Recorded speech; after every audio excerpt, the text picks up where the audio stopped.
Recording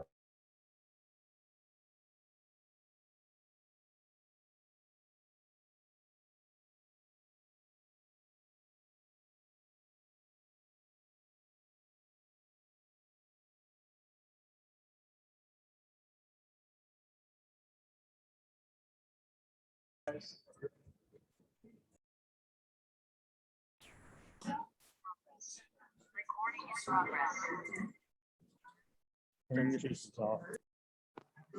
My screen's so jacked up. You guys see my screen on my computer?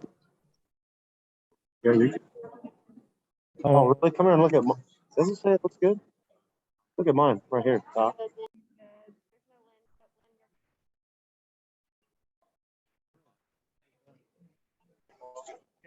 I've got 7 o'clock. We're ready to get started.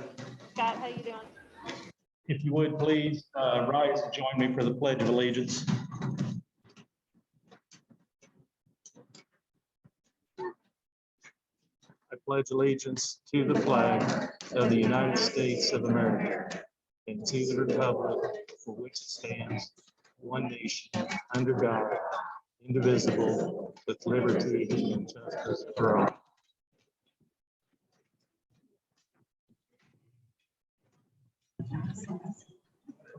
Okay, thank you. Just like we did last month, I'm going to ask everybody to please wear your masks. If you don't have your mask on right now, please put your mask on.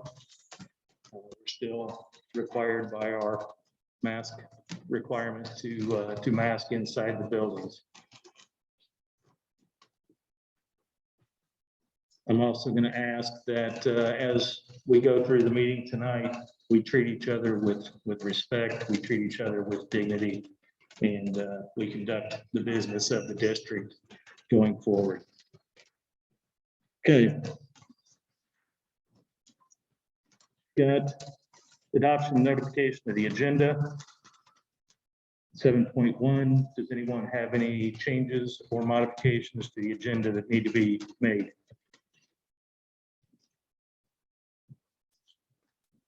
Hearing none, I'll accept a motion in a second to approve the agenda as presented.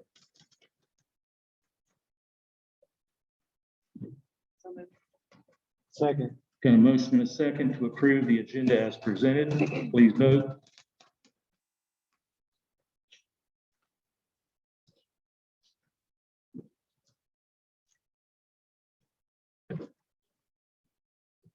Motion passes. 7.2, approve the regular session meeting minutes for September 15th, 2021. Any corrections or modifications that need to be made to those meeting minutes? Hearing none, I'll accept a motion in a second to approve the regular session meeting minutes for September 15th, 2021. So moved. Second. Got a motion and a second to approve the regular minutes for September 15th, 2021. Any further discussion? Please vote.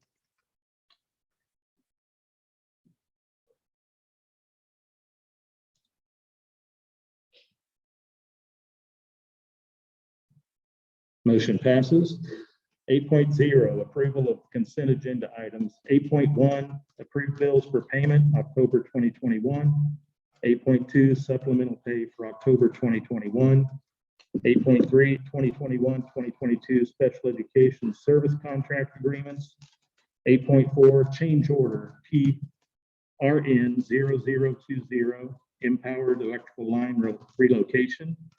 8.5, change order TRN 0011, high school water line replacement. And 8.6, SHS varsity cheerleader travel request. Any comments or questions on the consent agenda items as presented? Hearing none, I'll accept a motion in a second to approve the consent agenda items as presented. So moved. Second. Got a motion and a second to approve the consent agenda items as presented. Any further discussion? Please vote.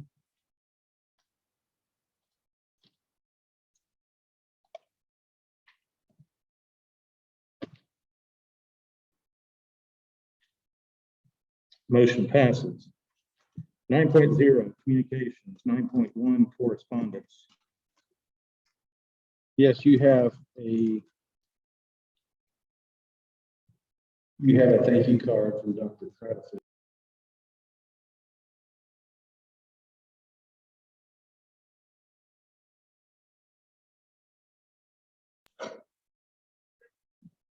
Okay, I think with correspondence, I think this would be a good place to insert that October is Principals Month. And I would like to take a moment for the board to recognize our principals that are here tonight and thank them for the tireless work that they do in leading our buildings. Board, if you don't mind at this time, I think a round of applause would be appropriate for our principals.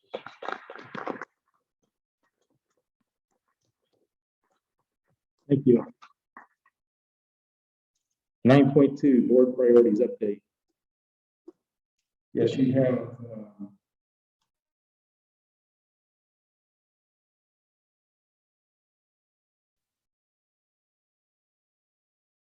Thank you.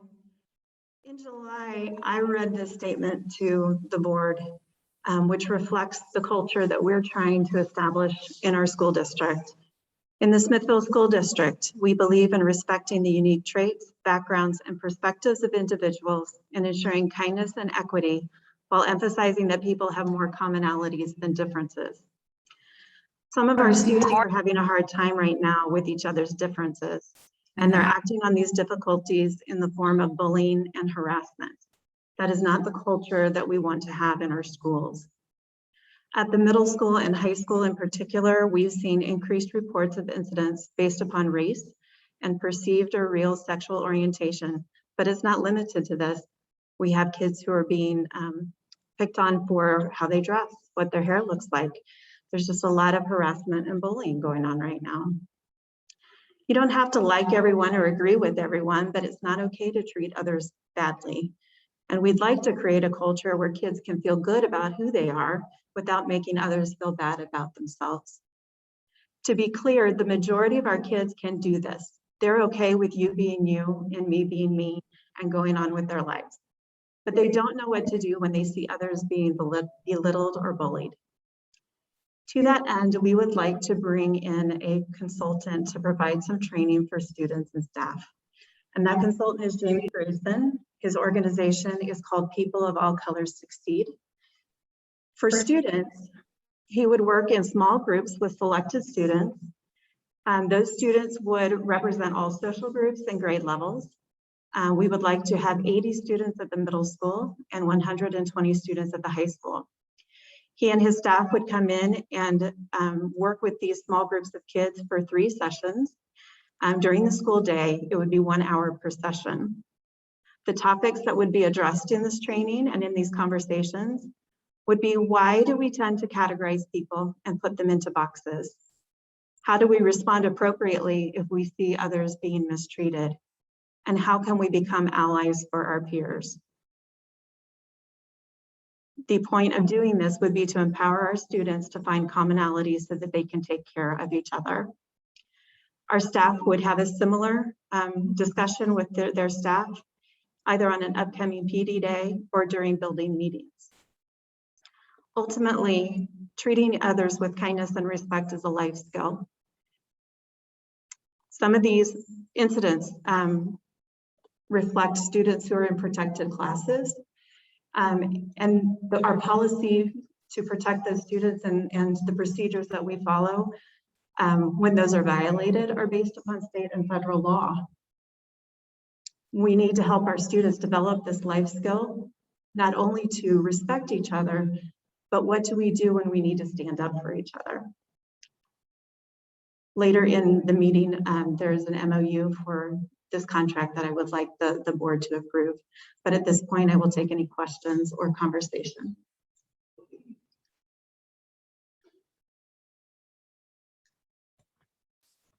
What kind of discipline?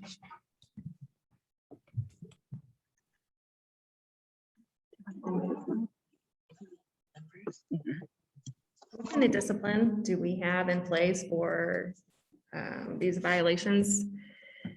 And how do we go about, I mean, who's in charge of those? Is it the principals, the assistant principals? Is it you guys? How does that work? The principals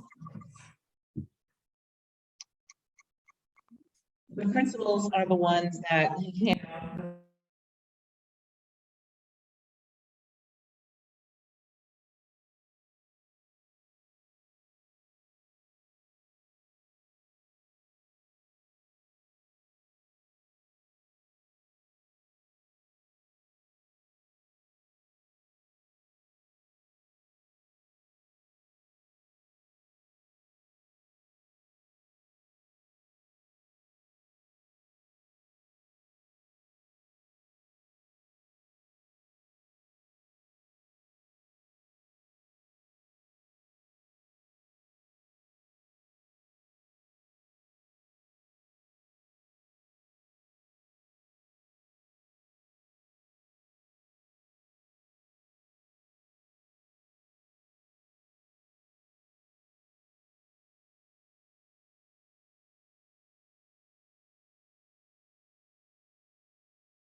I have a question, because we talk about, what we plan to do and what we'd like to do. What have we done prior to this point?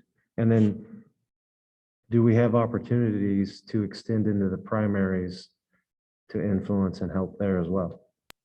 Good question. So in your board packet, I created a timeline of everything that we have done since the 2016-2017 school year. That includes the consultants that I have worked with. This particular topic about creating this culture of kindness in our district has been part of my professional development plan for 4 years. And so 2 of those years I worked with consultants and brainstormed with them, what our current situation was and what they would suggest we do moving forward. We've had staff training every year. One time that was facilitated by one of those consultants who came in and worked with our staff, and I believe she also met with our board, if those of you recall. Yes, she did presentations for our high school and our middle school students that year as well. Since then, for our students, we have done our lessons through Character Strong in Warrior Time at the high school and through Character Strong at the middle school, or sorry, that is incorrect. K-8, it's part of the counseling lessons. And so it does include all of our grade levels. At the elementary level, the focus really is about being proactive and accepting each other despite our differences and not pointing out those differences so much because sometimes it makes us feel bad. So there are lessons all across the grade levels. We've done staff training again every year since the fall of 2017 on various topics, including recognizing bias, either in words that are used or in actions, and then how to respond to those. I think our staff needs some additional training, which is why we would like Jamie Grayson and his colleagues to work with our staff as well. I think we all need to be empowered on how do we stand up for each other. It's not easy, even for an adult. So to have that support, I think is very important for all of us. Thank you. I've got a couple of comments and I've had the opportunity to speak to a number of parents and want to address some of the concerns that I've heard. I think we can all agree that what we've done to date is just simply not enough and agree we've got to do more. I won't belabor that point, but we're not alone in our increased number of AC violations, and the daily headlines are not only troubling, but baffling. I've heard from a number of these parents who shared some of their heartbreaking situation their kids have found themselves in. To those students' parents, I'm sorry. We hear you and we're here for you and we will do better. We find ourselves in a moment in our country where it's easy to retreat to the far corners of our social media bubbles and the news media designed to drive us even further away from those who see things differently from our point of view.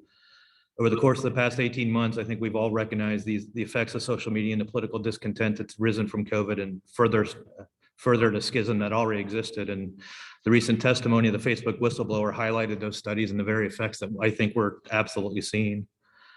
I've heard and witnessed far too many of the incidents of bullying by our students and parents alike. Our children are watching and modeling their behavior. We can probably look back and all wish that we would handle the situation or two differently. So having worked in the United States Senate, often called the greatest deliberative body in the world, I saw senators of all backgrounds come together and create solutions that plagued our nation. It was through dialogue and breaking bread and spending time with one another that they found common ground and built a path forward. Even if we look at the history of Smithville, we're founded by those with opposing views who struggled with division from our leaders to our very location on the Missouri-Kansas border.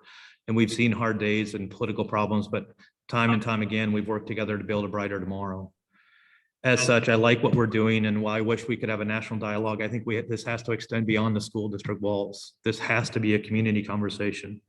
And so I'm calling on us to engage our community leaders and our faith-based leaders, that every parent and every student assembled here join in this effort, and those watching at home to join in a meaningful dialogue and working with one another to not only see the uniquenesses that make us all stronger, but how to engage those who don't look like us or think differently than us or have a different way of life than us.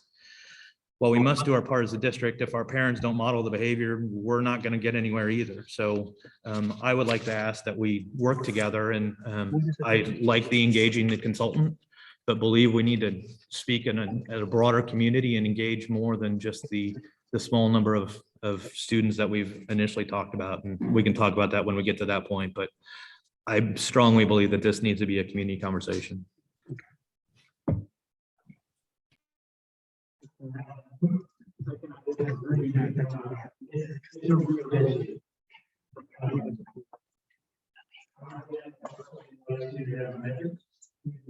talk about this, we can people in, but once we're measuring it, and actually see improvement, we don't know if it's talks, conversations are actually having effects. So whatever we do, I would like us to measure where we're at today, and measure moving forward, so we can see we are having an impact. And it's like we are changing and not just talking. So I'm all for it. It's something we need to report, by all means. We show improvement, or see where we got short, change things to get better.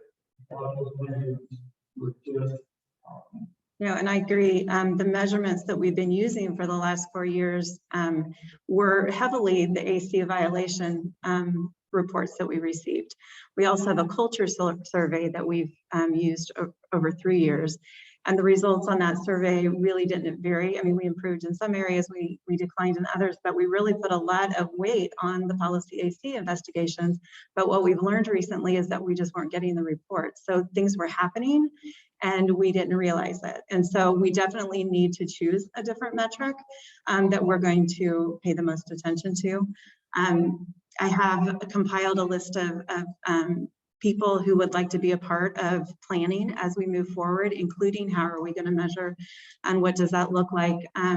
That I will convene that committee probably the second week of November after parent-teacher conferences. And if any board members would like to be a part of that, I would love to have you.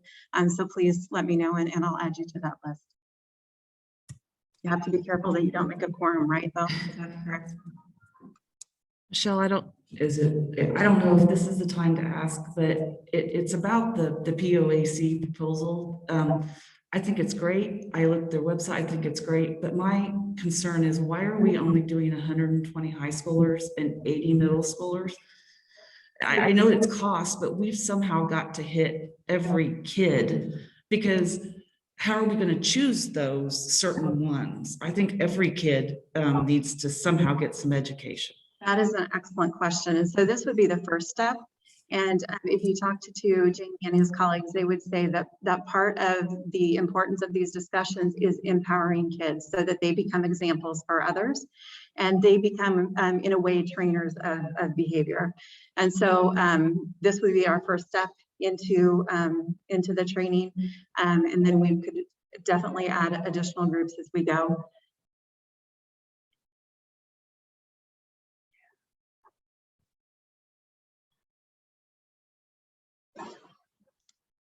Any other questions or comments for Dr. Cradfield?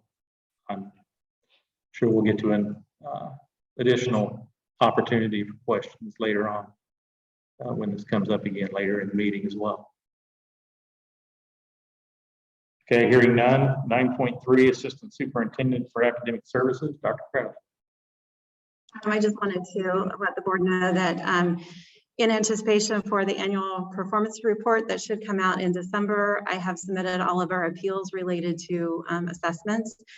We had several students whose DESE didn't have the proper ACT score or their work key scores. So all of that has been submitted with the supporting documentation.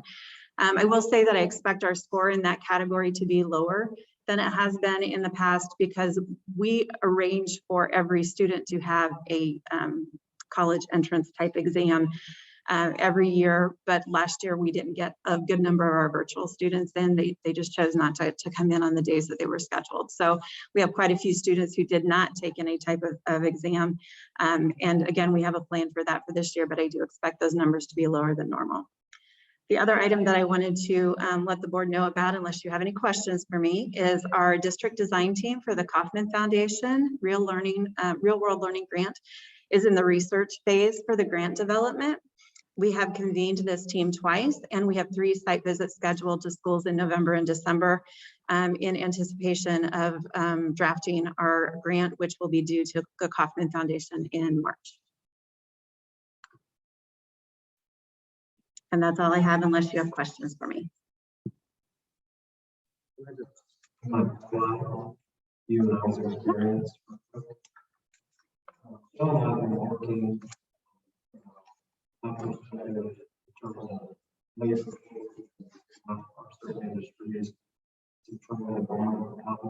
leadership in our forthcoming career center and the opportunities that exist with the children given the economy to have those conversations, which will ultimately help our organization and our students as they become career ready. It's a phenomenal opportunity for us to align recruitment and retention opportunities and placement opportunities from a labor standpoint at a much younger level.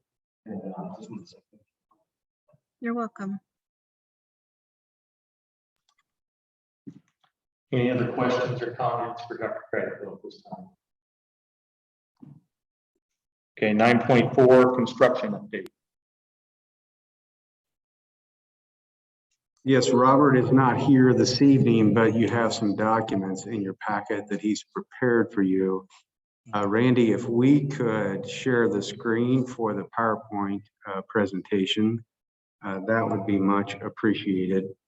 And for the board, while Randy does that, if you would go ahead and open that document from your agenda, the construction update October. And we can kind of take a look here. Robert has multiple pictures, some of which you've seen before that are conceptual pictures of what will be of the activity center. And then you have some actual pictures that provide you with kind of the status of things. However, these were taken last week, I think perhaps Tuesday or even Wednesday of last week. No, I take that back. They were taken later in the week, Thursday or Friday. And you can see the steel beams that are starting to get erected. You drove by today, there's a lot more steel beams up. So this, at this point of the project, it's going quicker and quicker. And, you know, in 4 or 5 weeks, we could be dried in this facility. And go ahead and keep advancing there, Randy. And so we're moving very, very quickly. We've had some really good weather for this project, which has allowed us to get to this point. And so all is well on that project. Randy, I'm moving to slide 11, naming the activity center.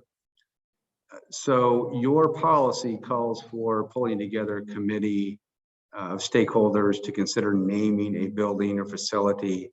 And the way that Robert and I intend to approach this is to provide the public with the opportunity to suggest names for this building, and then to take the most popular suggestions and then bring some people together to sort through that, and then ultimately bring a recommendation to the board. So that's where we're headed with that. We've been calling it the Warrior, well, actually we've been calling it the Activity Center. And so it's been very, very generic at this point in time. This is, you know, it's a new building in our school district, and it warrants, you know, the reverence to go through our due diligence and provide an appropriate name for that building. So that is our plan to name that facility. If you move on to slide 12 there, Randy, master building plan. So this is something that we really need to visit about, board, and I need your feedback on. So your master building plan calls for the next bond issue project in 2025. As Robert and I have been working through this in consultation with Mr. Kruger, we are of the mind that we need to bump up some timelines here. And Coulter Busing, their contract expires in the 23-24 school year. And Coulter's has shared with us that they're not sure what their intentions are moving forward with this side of their business. So knowing that, we need to consider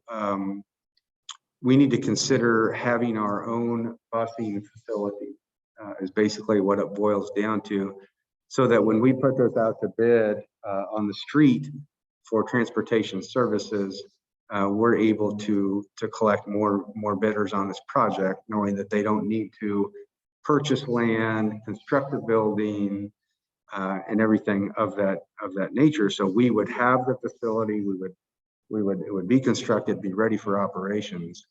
So again, their contract expires 23-24. We would like to have a building in place. The 24-25 school year would be the ideal. So we're looking at shuffling some things around here and running a no tax rate increased bond issue that would allow us to construct a transportation facility / maintenance. Our maintenance facilities are very, very crowded, very, very inadequate at this point in time. We need some more space there. So transportation / facility, we would do that. If you've looked through the other documents in your packet, we would do that on the field by Horizon at this point in time, that the playing field that you see there. Taking that playing field away and now no longer having access to that field, another project we would want to slide into this would be to turf the middle school field so that it can be utilized for middle school competitions, lower level of varsity competitions. Currently, our varsity football team frequently has, I say frequently, it's not uncommon for them to have practices at 6 a.m. because the field is busy in the afternoon, whether it be soccer or what have you. So that main field is very, very busy. And if we're taking away the field by Horizon, that also utilizes overflow, the concept here would be that we would provide a turf field with the middle school field. Also with that, making our campus walkable. Our campus is not very walkable. Dr. Cradiful and I we walked down to Horizon last week, and literally we're walking along the side of the road, and there's cars coming and going, and it's just not a walkable campus. And so that's another item that we believe should be considered with this next project. So when you look at the next slide, Randy, the bonding capacity in 2022, our bonding capacity would be 10.5, 2023, 14, and so on and so forth. The transportation / maintenance facility, we're being told at this point in time estimated around 6.1 million. So we could definitely get that project in under the bonding capacity, no matter where we plugged it in. The question would be, when we ran the issue, what other ancillary projects would make sense to shuffle in there? So knowing that our contract for transportation is we can see the expiration on the horizon, and knowing that we want to put the district in the best position in a bidding process that would provide the best service for the most efficient dollars, Robert and I are looking to bump up the next bond issue, no tax rate increase bond issue. And when you look at the calendar for when those kinds of issues are run, you have August of 2022, which is this August. That's really, really quick. We would just get done with the project that we're working on now, and then we would start the campaign prior to its completion. That's really, really fast. So I would not recommend August of 2022. You can go November of 2022. I'd rather stay away from November of 2022, which brings us to April of 2023.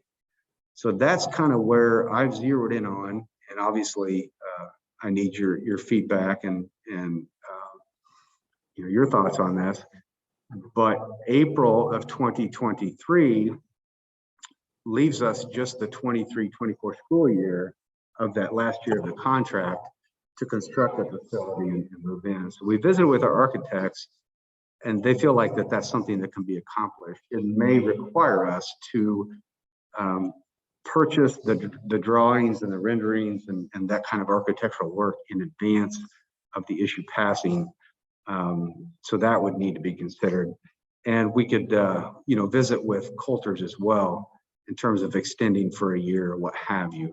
So I don't see going before April of 2023 to be feasible. I think that would probably be the earliest that we should go.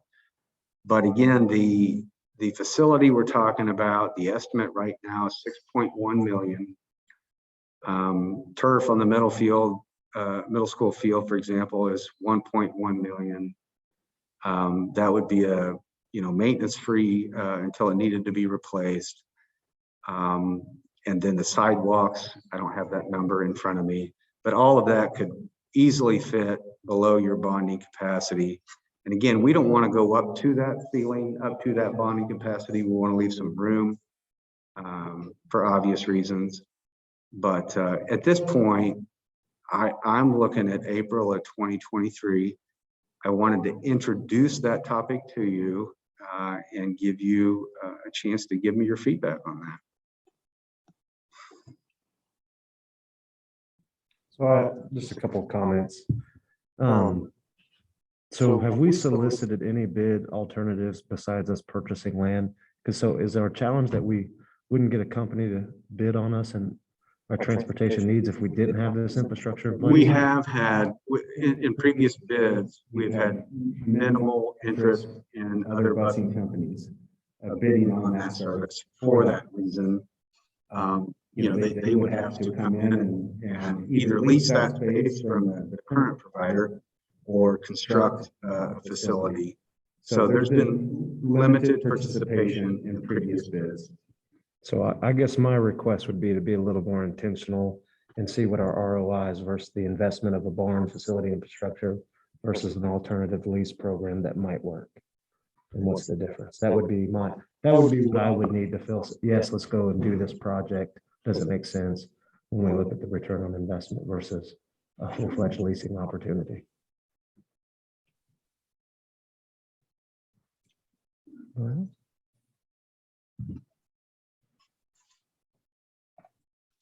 And The only thing I would say to that is just remember that the current bus lot is on private property.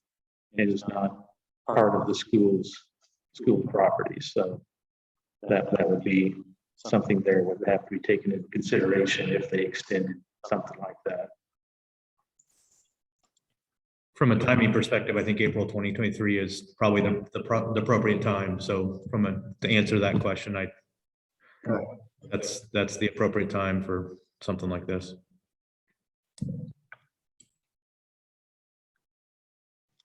And what we would do with your feedback here this evening, if that's the consensus, then we would work with our architects and J.E. Dunn and start to determine what all we would want to slide into that time frame and bring you with a revised master building plan for your approval before anything moves forward. So obviously we have plenty of time.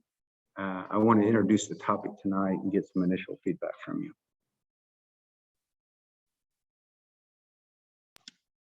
Any other questions or comments on the construction update? Okay, hearing none, we'll move on to 9.5, comments from the audience. This is an opportunity for members of the audience to make comments to the board. A total of 20 minutes will be allocated for public comment. Speakers will be heard in the order in which they notified the superintendent of their desire to speak. If the 20 minutes expires prior to all speakers being heard, any speakers not heard may submit their comments in writing to 655 South Commercial Avenue, Smithville, Missouri 64089, or email boe@smithville.k12.mo.us. Individuals addressing the board should state their name, address, and limit their comments to no more than 5 minutes. Items or issues related to specific personnel should not be discussed in open session. First up tonight is Amanda Maines.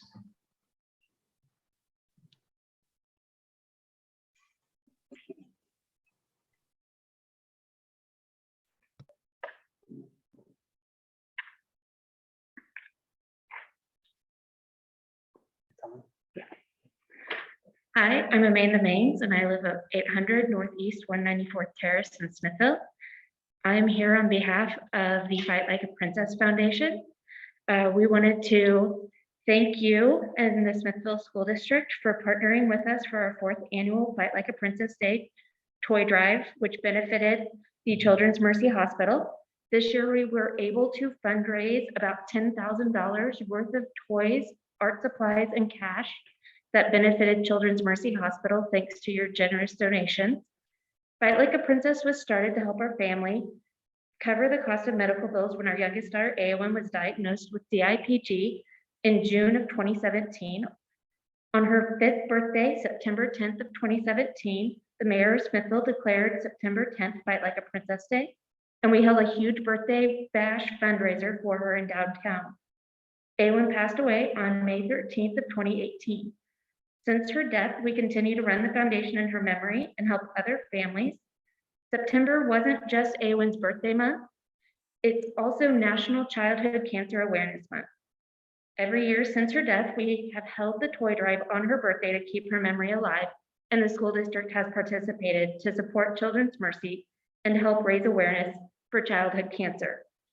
As you are probably tired of hearing of by now, Children's Mercy is overwhelmed.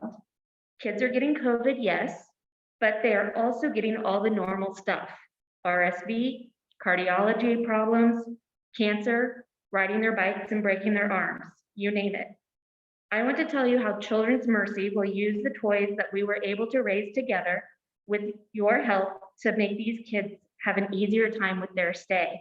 And to do that, I'm going to share a small part of Aowen's story.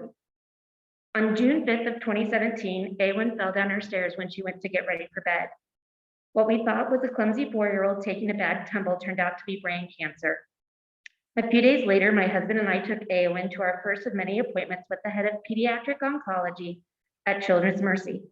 It was a long, emotionally draining appointment. Have you ever taken a 4-year-old to an hour-long appointment and then tried to listen intently and discuss the best treatment options during that appointment? It's impossible. You can't listen intently to a doctor and have a conversation regarding experimental treatments, radiation, and end-of-life care for a 4-year-old while that 4-year-old is trying to get your attention. So you distract her with a new shiny toy. It keeps her focused so you can have the impossible discussion with the doctor. Fast forward to December. Aowen caught pneumonia on her 7th treatment in Mexico. It was dicey for a few hours, and Casey and I didn't think we were going to get her back home. But by a miracle, we got a medical flight from Mexico to Children's Mercy. When we got to Children's Mercy, we were welcomed by friends and family waiting for us, and also by nurses who gave Aowen a care package. The care package was filled with a few new toys, a fluffy blanket, and the next day, Aowen had her 2 best friends visit. 5-year-olds shouldn't have to have play dates in a hospital, but that's the truth for many of the kids at Children's Mercy. And those toys made Aowen forget that she was at the hospital for a few moments. Fast forward again to March. We again took Aowen to meet with the head of pediatric oncology at Children's Mercy, a normal thing for her at this point. But this time it was her post-radiation checkup. This would end up being Aowen's last appointment. This was going to be an even longer and more emotionally draining appointment than the first. The doctor gave Aowen a big care package. Then the nurses on the floor took Aowen to the room next door with all of the new toys so that Casey and I could discuss how to proceed with hospice care. Those nurses knew their job that day was to keep a dying child distracted with those toys so her parents could make the impossible decisions for her end-of-life care. Finally, in May, Casey and I brought our older 3 girls home from Aowen's funeral. Waiting on our doorstep were 3 care packages, 1 for each of our older children. Each package had a blanket, a pair of socks, and an age-appropriate book about grieving.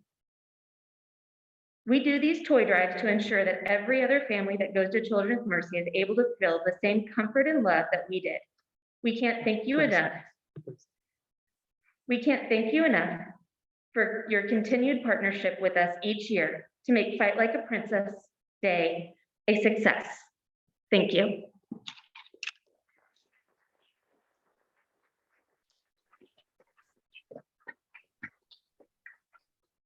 Okay, next we have Tracy Burns.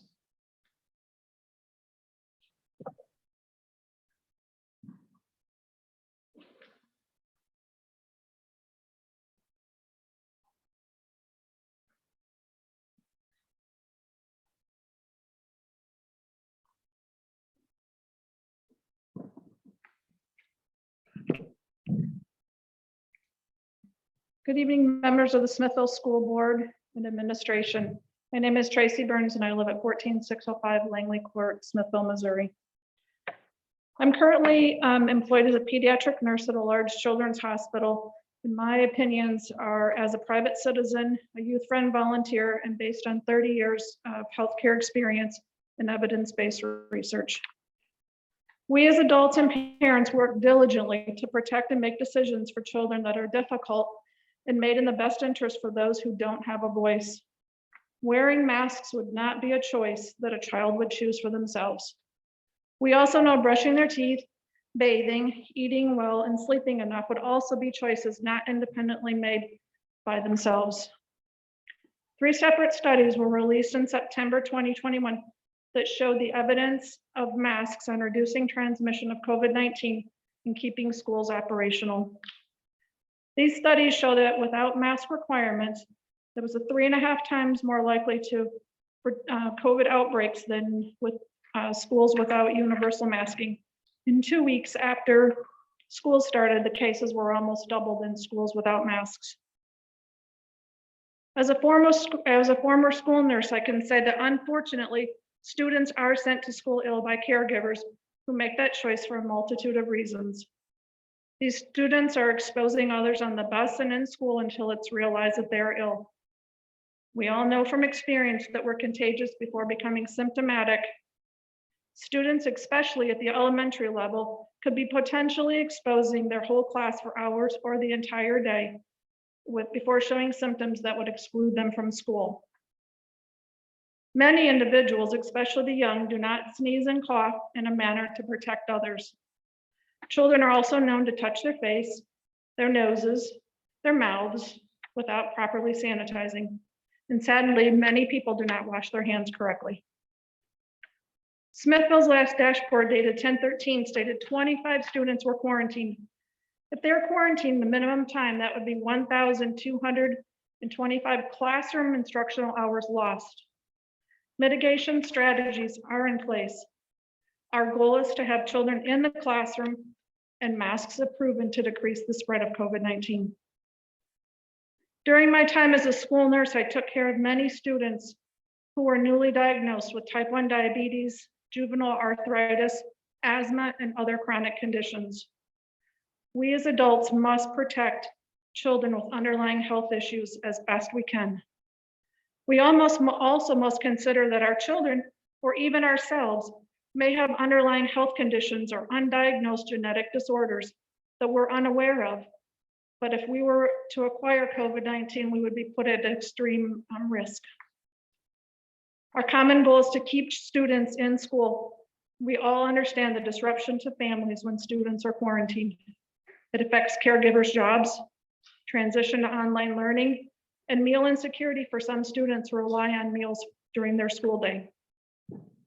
Setting a % positive rate for mask removal encourages people to not be tested. Knowing this, we must continue the current mask policy. Children's Mercy is a nationally ranked children's hospital. And thank you, Amanda, for all that you do for the children at Children's Mercy and all of their outlying clinics. It continues to be their position, based on the most up-to-date research, that masking is recommended for school children. For a moment, let us pause and remind ourselves that we are still in a global pandemic. During our lifetime, we've experienced seasonal influenza outbreaks, but we all know in the spring, there's going to be a break and a pause to that outbreak. And in the beginning of influenza season, we're all diligent about prevention, identifying whether we're ill, making good choices, and helping protect others. But as the months pass, like making a New Year's resolution, our diligence and focus decrease. We all wish we could return to BC before COVID. Believe me, I have educators in my family, and as a healthcare worker, we all wish that we could roll back time. I believe we all agree our goal is to protect those without a voice, allow children to be safely educated in person, while safeguarding our students and staff. Please continue to make the choice that will keep our students in class while doing everything we can to protect each other and those who educate them. Thank you, educators, for what you do every day. Thank you.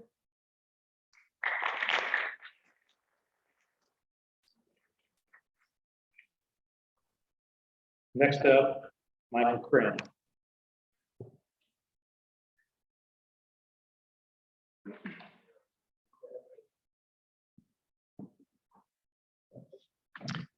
Good evening. My name is Michael Krim. I live at 720 Northwest 173rd Court, and I have 3 children in the school district.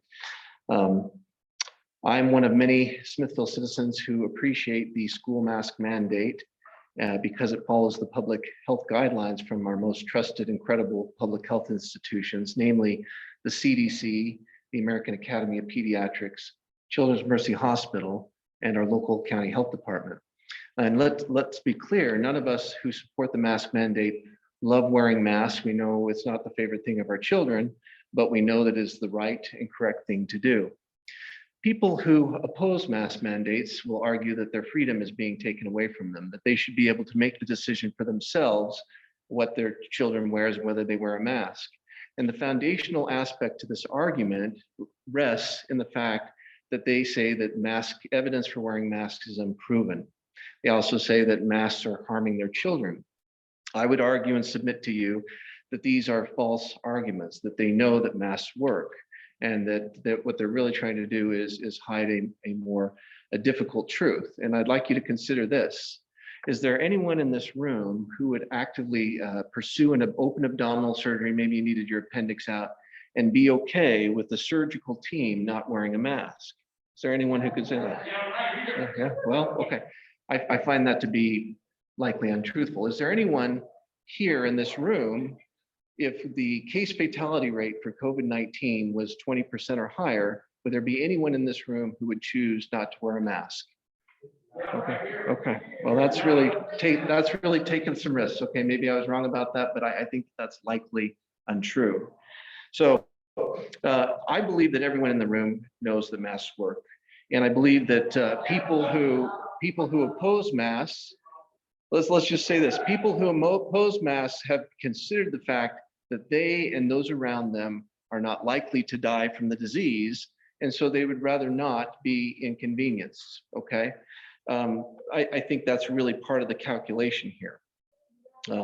People who choose not to wear masks are really saying that they don't want to do anything because they're removing the last vestige of social distancing that we have, and which is really one of the few things that we can do to try to prevent the disease. So during the last meeting, some of these people who oppose masks would say, well, what about the hypocrisy? What about the double standards? We've seen some of you at Price Chopper without your mask. Well, there's no mandate to wear a mask at Price Chopper. There's not. And honestly, you can social distance quite easily at Price Chopper. Dr. Cram, hold on just a second. Folks, again, please, thank you. Okay. I'm just answering some of the accusations and things that have made at last meeting. What about the football games? Well, the football games are a purely voluntary activity. It's something you can choose or choose not to do. Going to school is not the same thing. And if you happen to choose to go to the football game and you develop asymptomatic COVID, it is better for that individual to come to school wearing a mask, because we know that it is more important for the person who's infected to wear the mask than it is for the other person. So comparing, we're not really comparing apples to apples here. And we all know that no one wears masks perfectly. But just because something isn't done perfectly doesn't mean that it doesn't work or that we shouldn't do it. Currently, more than 720,000 Americans have died from COVID, and that's more than the entire population of the city of Boston. More than 600 children in the US have died from COVID. We know that Spring Hill School District in Johnson County, Kansas, has a rate of COVID infection 5 times its similar school districts in Johnson County that have mask mandates. Similar study in Arizona shows that the 2 largest counties, those that had no mask mandate, had infection rates 3.5 times the others. So clearly the evidence is there. Why would we leave our children, particularly those who are too young to be vaccinated and very vulnerable, without a defense? It is contrary to public health guidelines, and really it's indefensible. Why would we want to increase the risk of infection, quarantine, and the disruption of in-person school activities, including sports, when we are doing what works? We want to thank you, the board and the administrators, for doing what is right in the face of very difficult public opposition. In closing, I would like the people who are opposing the mask mandate to explain to us why they prefer a do-nothing approach, a herd immunity approach, which we know could have, if left to its own devices, killed as many as 1.3 million Americans. We'd like to know why they feel it is their right to wear or to have their children not wear masks and potentially infect other children.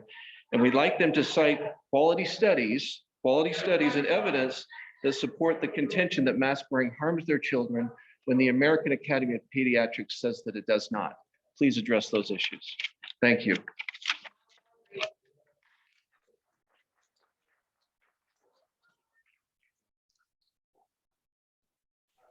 Next up, Whitney Carlisle. Whitney Carlisle, 14601 Mount Olivet, Mama 4. The number one priority of our school board this year, set by you all, is, quote, to increase external communication and customer service with the community, civic leaders and patrons to educate on school funding issues and other important district topics. How do you feel like you've communicated and offered customer service with us parents? There is much room for improvement. We have reached out to find ways to come up with solutions for our kids. Although we may not see eye to eye on a number of issues, I know that those on the other side of the COVID policy debate were also willing to meet with the board and administrators to work together. Parents were willing to work together. Our board and administrators were not. Sarah said in an email to me, quote, I welcome your opinion, but as much as this situation changes on a daily and weekly basis, I don't find a committee a useful process for this topic, end quote. You have parents, teachers, and community members on both sides of the aisle upset and willing to work together to get something done, and you shot it down. I strongly believe parents know more about the well-being of the kids in our district than the government does. Last meeting, we were lectured on the need to come together, to not fight, but be kind. With all due respect, it's easy to sit on this stage and say this when you get to ask questions and receive answers, when you get unlimited time to talk, when you are one of 7 who gets to vote on what happens to our children. Unity in our district starts at the top. Now, parents are rightfully upset and to their breaking point in not being heard. We are done with all talk and little action. Most of you joined the board prior to COVID. I understand if this isn't what you had in mind when you joined, but this is the reality of what is facing our district. If you cannot handle making tough decisions and working with parents, then maybe it's time to consider if you are capable of performing the duties needed at this critical time. In that same email, Sarah said, quote, the anger, twisting of words, and misinformation on social media are the main reasons I quit replying to everyone. If you're going to be bold enough to vote against what the majority of parents want, you better be bold enough to speak and back it up. Not sit in silence, then cast your vote. Again, if the demands are too much for you, please step down. There are people who will be strong and fight for our kids. I'm raising my kids to be leaders. I want our district to do the same. While the topic of that you will be voting on tonight is COVID related, parents in our district are deeply concerned with the direction our schools are headed.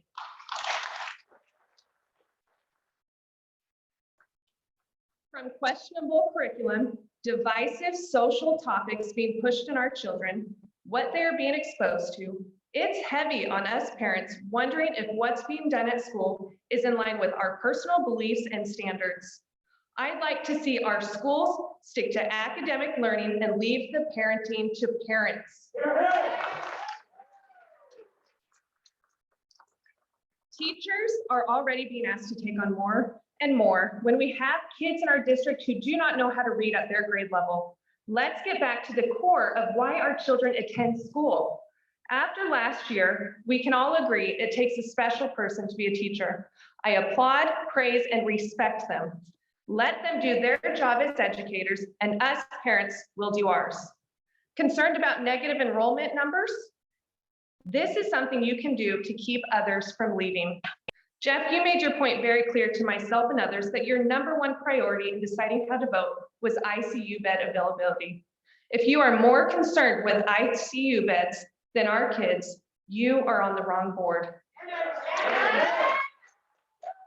You should have ran for the Clay County Health Department Board, not the Smithville School Board. Perhaps it's a conflict of interest that your job is making it difficult to make decisions most Smithville parents and community want. Nowhere in our mission statement does it mention hospital numbers. My extremely active 2nd grader is a little threat to our area ICU bed count. The numbers do not justify what you're forcing on our kids. The same group who's pushing so much fear with the Delta variant will continue to find reasons to have this fear-based nonsense continue. First, it was COVID is a death sentence. Then we couldn't get back to school full time because teachers and staff weren't vaccinated. Then it was Delta. Now it's all kids need to be vaccinated, plus an additional 2 months after that. Then we'll see how things stand. This needs to end, and it needs to end tonight. Leave the decision to the parents.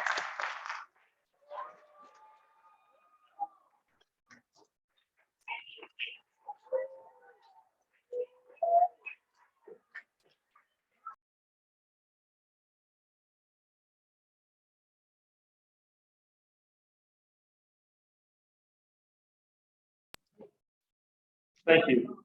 For those of you that weren't able to speak tonight in the time frame, we asked you to send your comments to the central office.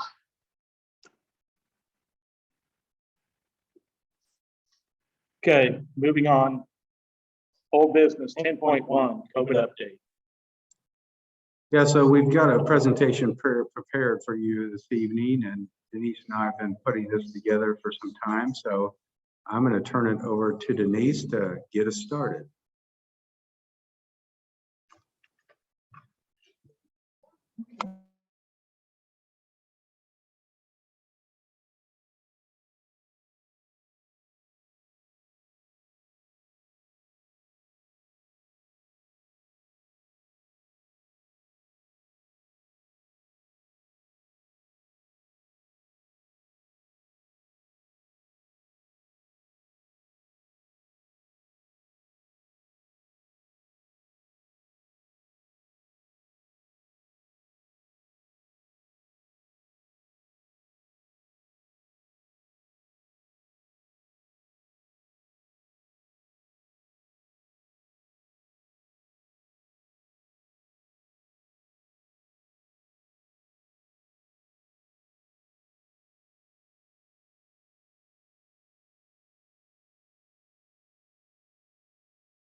Sorry about that. Okay.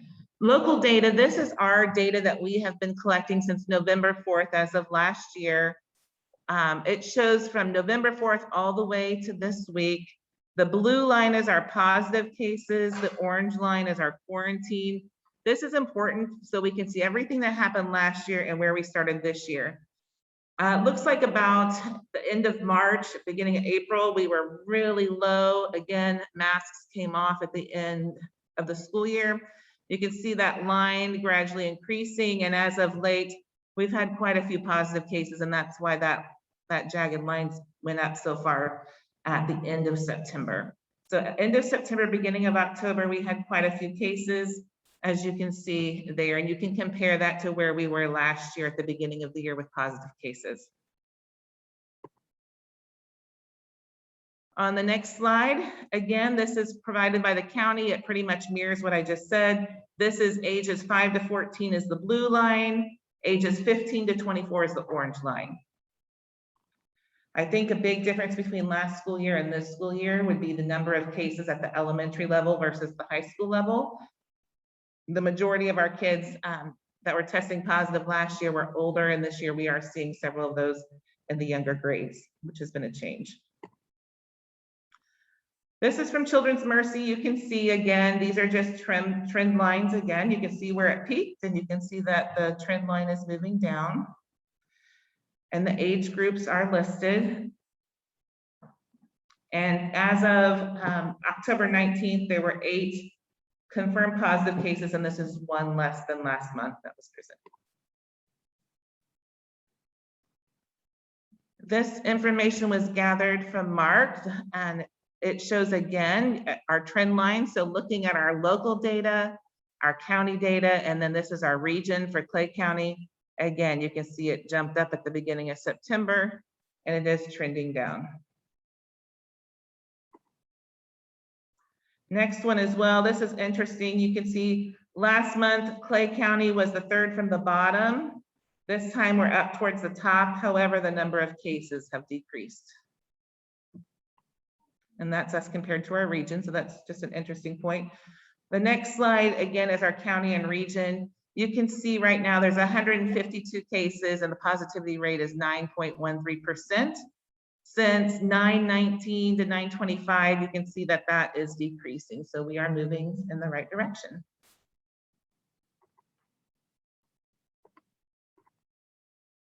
Okay, next is update. Dr. Schutt, would you like to speak to this part? Yeah, I can hit on that. There's not a lot necessarily to update on. And I don't have that pulled up here. You want me to hit it?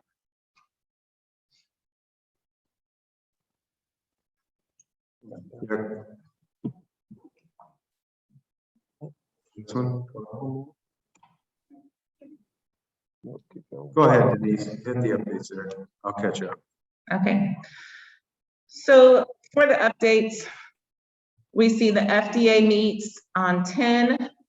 Sorry, cursor in my way and I can't see.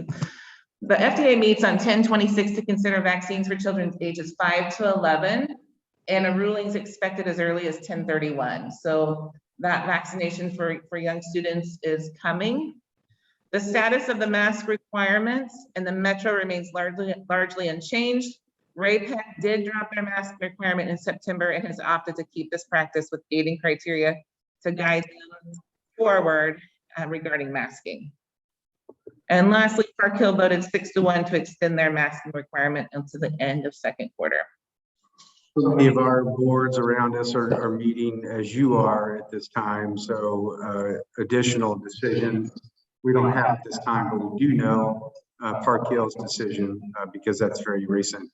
And we do know RAPEC's status due to their situation in September. But the FDA, as Denise mentioned, their meeting is 10/26 is what's been published. And if they approve the vaccinations, then that could be, as has been reported, available as early as 10/31.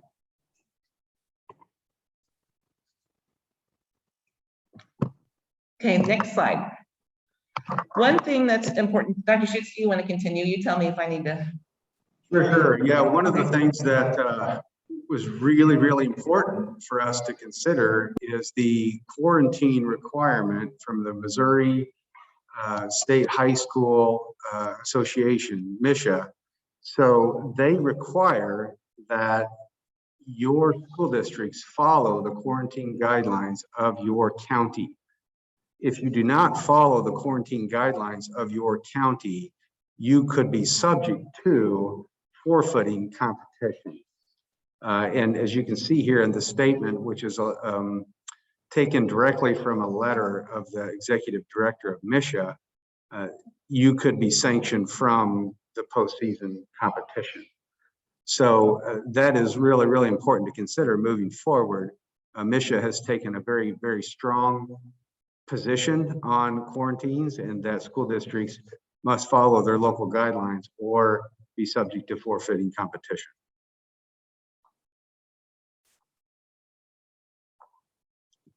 The next thing that we wanted to talk about is something that's on the news lately, and it's something new right now, and that's the Test to Stay program. That's something the state of Missouri is offering school districts. So the quarantine, what it looks like on quarantine.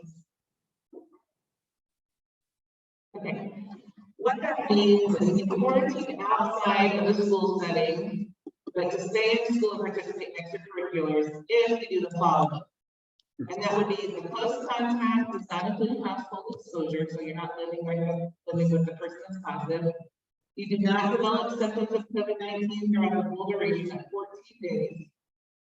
You wear a mask consistently and correctly in school at all times during the quarantine period. 14 days past the last date of exposure, rather than eating and drinking. And then if you are, you have to maintain the social distance. And finally, the part of this that makes it called Test to Stay is you have to have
so that's one thing to think about with this. The second would be, you know, if you're doing that, it would be the number of students quarantined. When would you use it and how would you use it?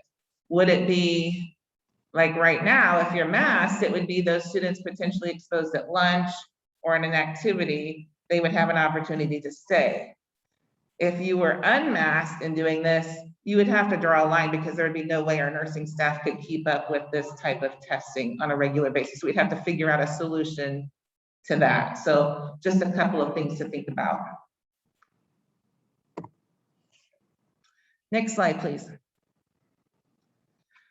You charged us with developing some sort of gating criteria by this meeting. And so I'm going to take my time and kind of talk through. This has been a month's worth of work researching and trying to find good samples, examples, and ideas to pull into ours. Also, this has been vetted through our county health department and leadership teams among the buildings and the nurses. So with that, there's a popular plan. I've been following it actually since the summer through Jefferson City School District. They are a district that has a gating criteria that is similar. The other schools in the state that I found were in Nixa and Farmington. I found a school in Florida and a school in Massachusetts that have something. And so pulling all those ideas together, we developed our gating criteria. This is not perfect, but ambiguity is rough. You know, we know that there's going to be lots of ideas. So we're going to present what we come up with as soon as you can see it.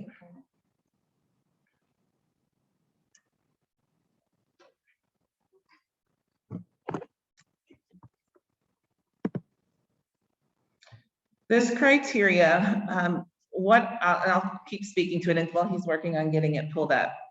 With this criteria, you can look at it in two ways. You'll have a chart and it will show the districts broken down by school. And then there's also district totals.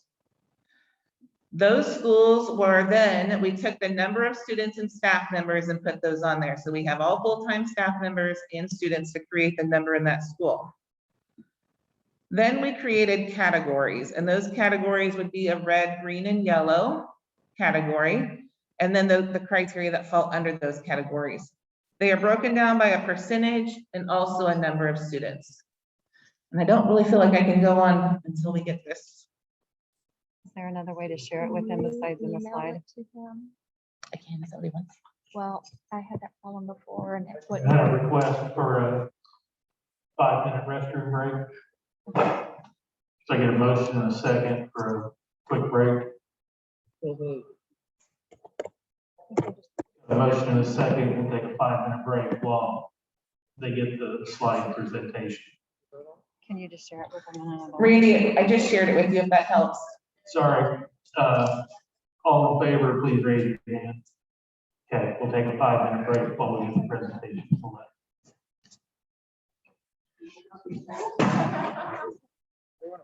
I had that issue when I was trying to open documents. I checked it today too. No, That's and it what works I'm on your own, but when you, can you save it in a PDF and we put it in the link as a PDF? Is it? I don't know. I'm gonna see if he can get it. I just sent it to him. So let's just see. I think if he saves it as a PDF, it'll work. I can ask him. I'm gonna go tell him to save it as a PDF Yeah. and relink it. And then it should I don't know why I hit that. I thought I had hit that. So I don't know if I hit the space bar maybe. Yeah, maybe. Thank you for helping me. Well, that's good. I'm glad she's keeping me on.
Zoom.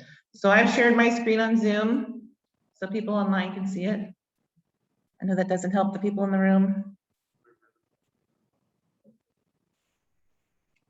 I'm sorry, Denise, but if I just asked, that was the second time. And if you're not gonna wear your mask correctly, we are just gonna ask you to leave. Hate to be that way, but that's the way it is.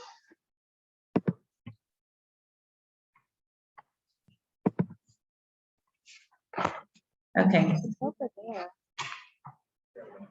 I have it on Zoom. I don't know whether, should I just go ahead and go? Yes, you guys have it? Okay, Can that computer be, I don't know what that computer can. Randy, can this computer be projected that's down here? I don't know if that's a solution.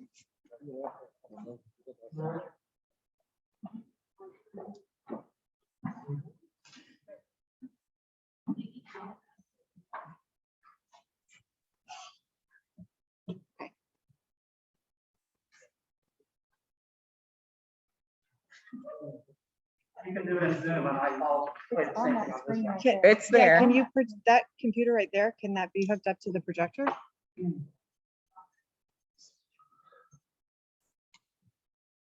Thank you, everybody, for being so patient.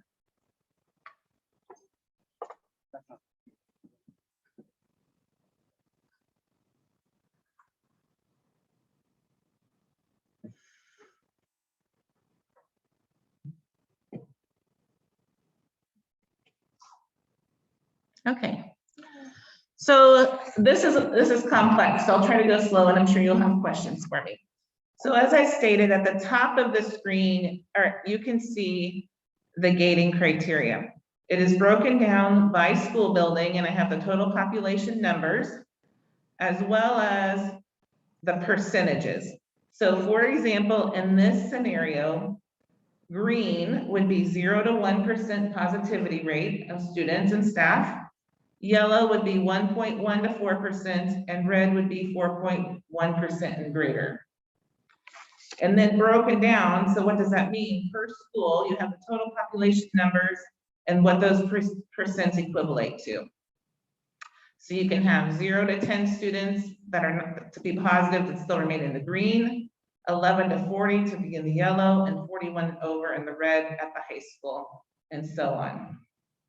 If you choose to look at it by district numbers, you can see there's 2858 in the district. So that would be 0 to 29 students remain in the green, 30 to 114 in the yellow, and over 115 and over to be in the red. So hold on, go up. Okay, go down just a little bit now. So down to the next chart, this is just a sample right there. Okay, this is a sample of what it would look like this week. If we were applying this gating criteria to this week and we were doing it by school, the high school, middle school, Horizon, and Maple would all be in the green and Eagle Heights would be in the yellow. If you chose to do it by district, it would also be in the green. It's 19 and our threshold was 0 to 29 positive cases. This is positive rate. I shouldn't have said positive or quarantine, but this is positive rate over the last 7 days. So that's what that chart's looking at, the numbers positive in quarantine. Okay, now what is the gating criteria? How do you get in those levels? That's what this next part is. Green would be masks are optional.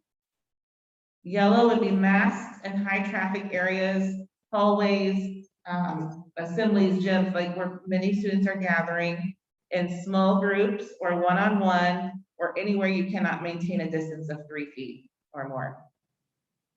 And then if we are in the red, masks be required indoors and when able to social distance outdoors. You'll notice the quarantine section's not colored.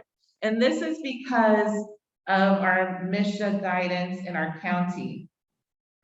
Because of MSHA requiring you to follow your county guidance, we have to follow the quarantine no matter what level you're in, so our students can participate in activities and athletics.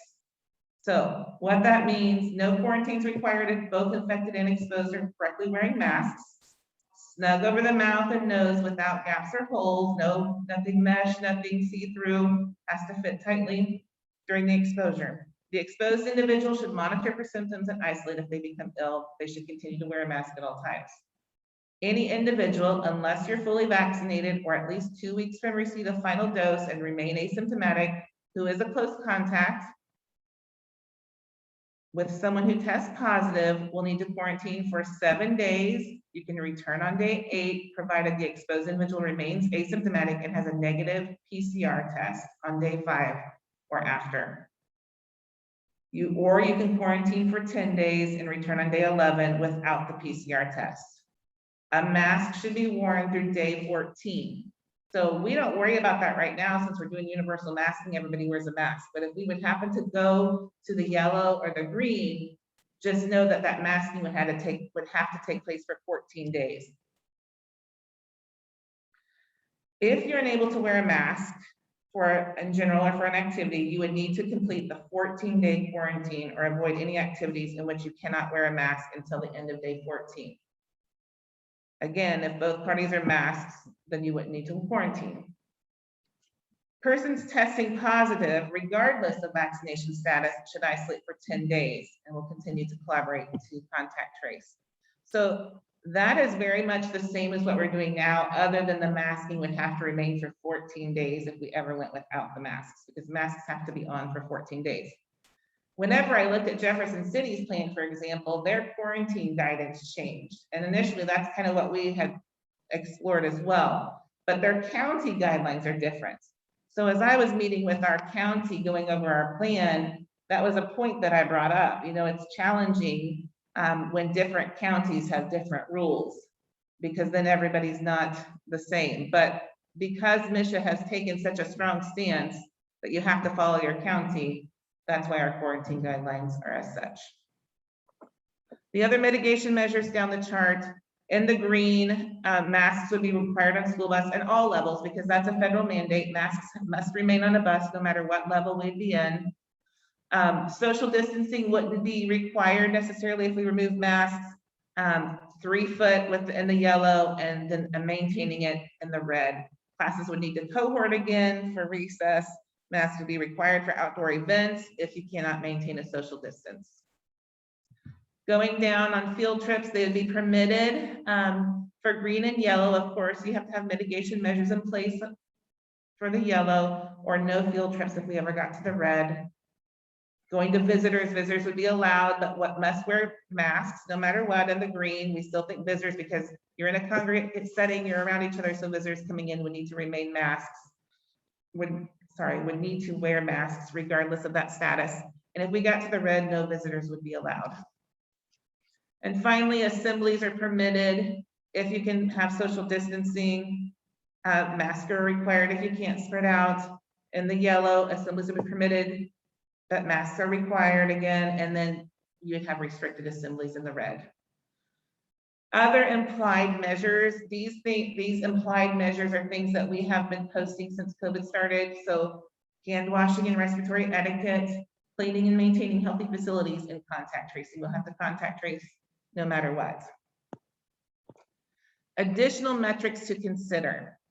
So it's not just this easy that it's all about masking or not based on one measure of percent positive. We also need to consider what our community transmission looks like. Is it high, substantial, moderate, or low? I showed that chart that has red, orange, yellow, and green each month. We need to be cognizant of that. In-school transmission rates, we had that on that chart again. You know, last week I said we were at 1.4, I believe, and this week it's 2.1 or something close to that. We need to look at that. And so there's an example of that. We could, go back, there you go. We could look at, we could put it in percentages just like that. So less or greater than 4%, it would be red, 2 to 4% would be yellow, or 0 to 1 would be green. Or you could say if it's lower than the county, the same as or higher, that would be something we could consider with in-school transmission rates. And then the percent of students and staff vaccinated. What we're hearing is they still say that vaccination rates are the most important thing that we can do now to combat this. And so looking at vaccination rates, we are asking for that information right now. People will volunteer that information, or if you're exposed and you need to quarantine or not, often people will say, well, I'm vaccinated, and they show their card and they're good to go. But they choose not to share that information and they follow the quarantine procedures. We have asked staff in the past how many, or if we're running a clinic, and so staff has volunteered. So we could ask that question to find out more. What I can tell you is, according to the county, we have 60% for ages 15 and up, and that is higher than the county. I can tell you for our school district, for those that we have recorded, for those that have voluntarily shared it, we have about 42% of our high school students that are vaccinated. So not bad. The last time we took a measure of how many staff members were vaccinated was last April. So I am confident that that is not an accurate number at this time. Once a threshold for a category is met, so if once you get to the green, the yellow, or the red, we would need to stay in that category for at least 14 calendar days before moving on.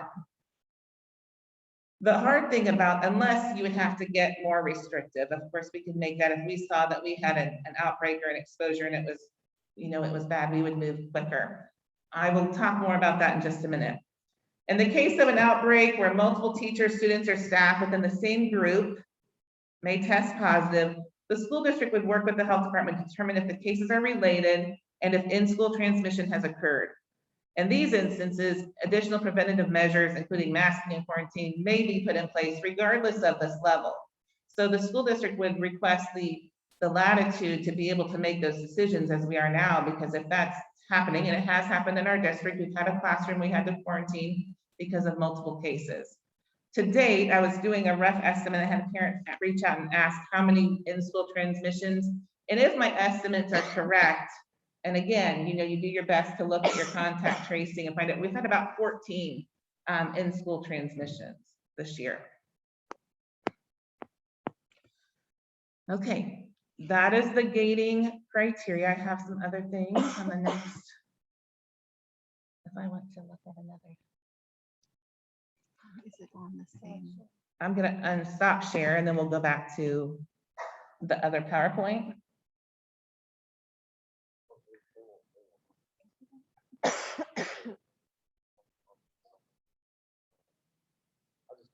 Randy, can you go to the PowerPoint? Oh, you are, thank you.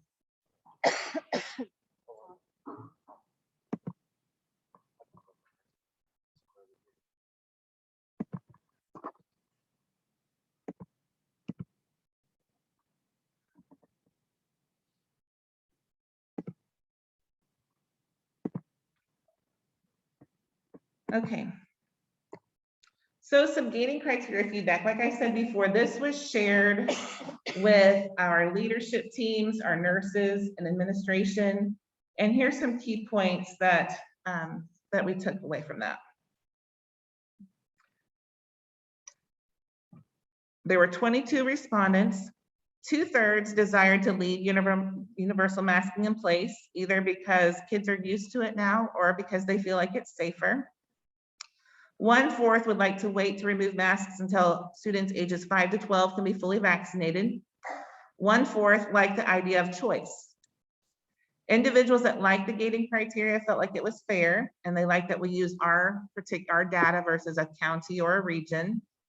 And half feel like the procedures will be tricky and add to the workload for contact tracing and keeping track of masking during a yellow. And I would like to speak to that in just a second. Other notes, nurses are feeling maxed out. We are in a pandemic right now. We have students visiting the health room for cuts and bruises and sickness and whatever accidents happen. Now the nurses are also contact tracing and working on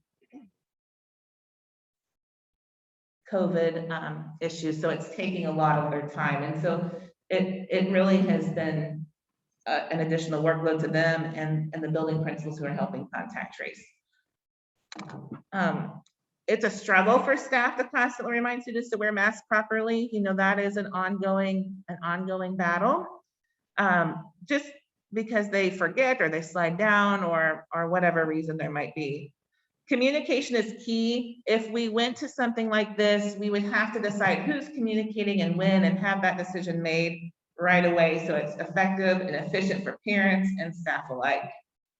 And finally, how many students will have to quarantine with no masks? You know, that's something that if we take masks away, we do have to consider that quarantine number because that will increase.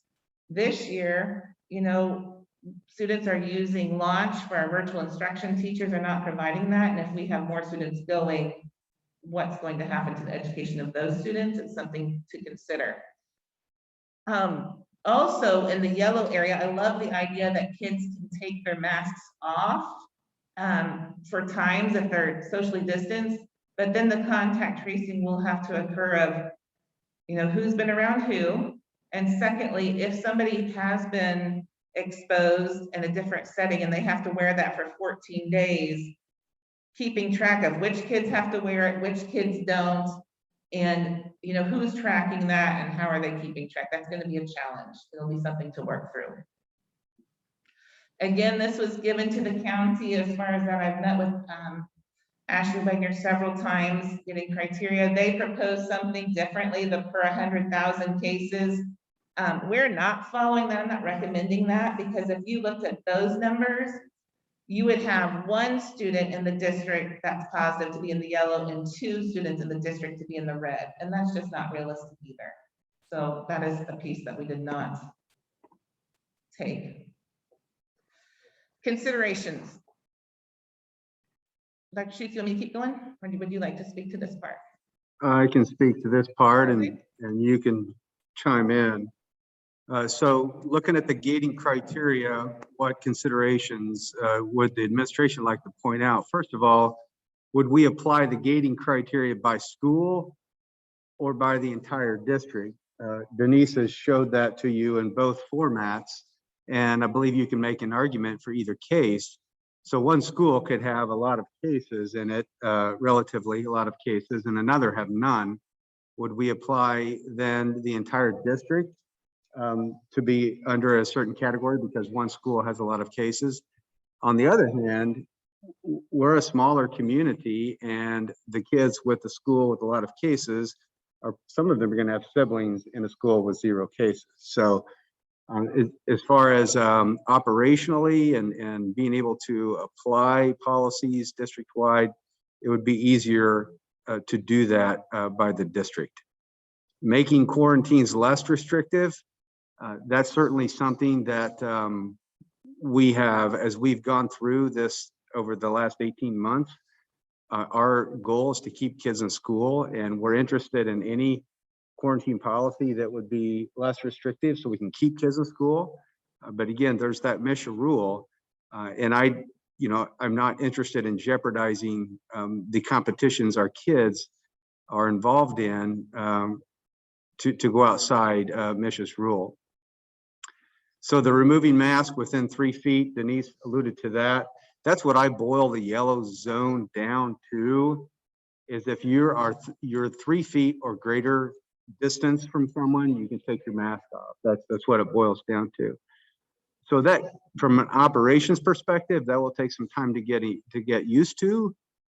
That's another layer for teachers to think about, for administrators to think about. And so we would just need to wrap our heads around that and look at our classrooms and how we need to arrange our classrooms if we're going to operate in that yellow zone area. Right now, however, we just have, if you went by school, only one of our schools would be in the yellow zone, and that would be Eagle. If you went by school, by district, we'd all be in green, which would mean masks were off, or optional, I should say.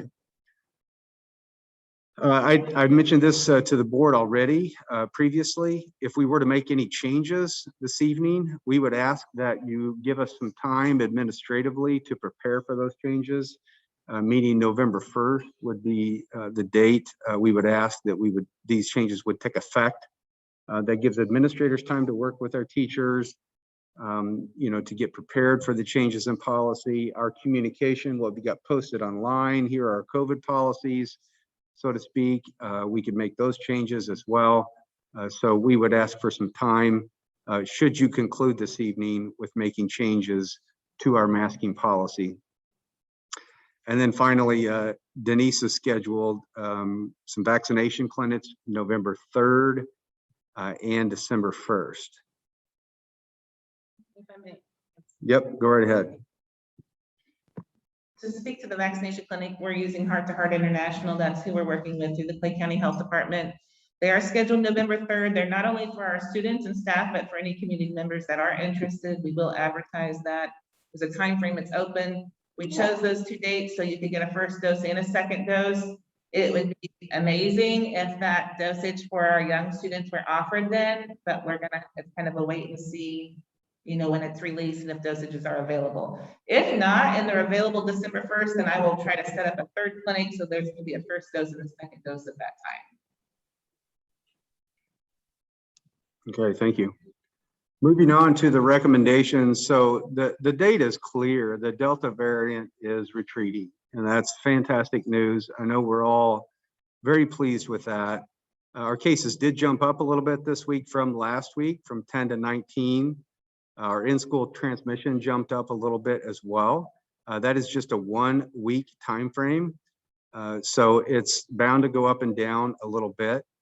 The universal masking requirement, I'm recommending that you keep that in place until the November meeting for further discussion. So consider removing the mask after vaccinations begin for ages 5 to 11, and then also the cases drop below 1% for 2 straight weeks, which is where they are now when you look at it from a district level. And then the MSHA quarantine, I recommend we follow that guideline, you know, for fear of having to forfeit games and being sanctioned from any postseason play. So the test to stay, Denise spent some time on that. Initially, we're very excited about that concept because it's all about keeping kids in school. So we jumped all over that. The more we dug into it, the more concerned we became. And we're not sure that we're going to be able to pull that off in terms of capacity, but we'll continue to study that.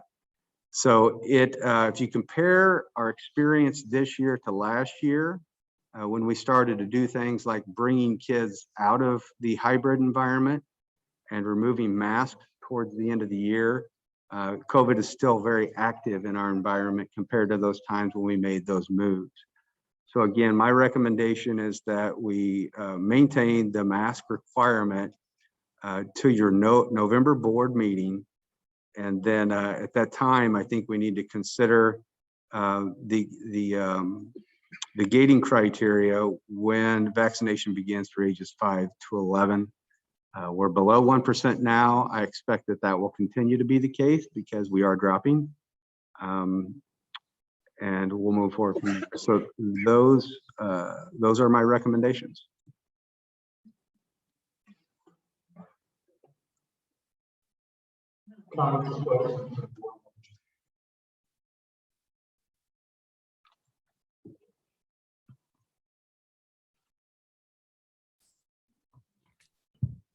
Denise, thank you.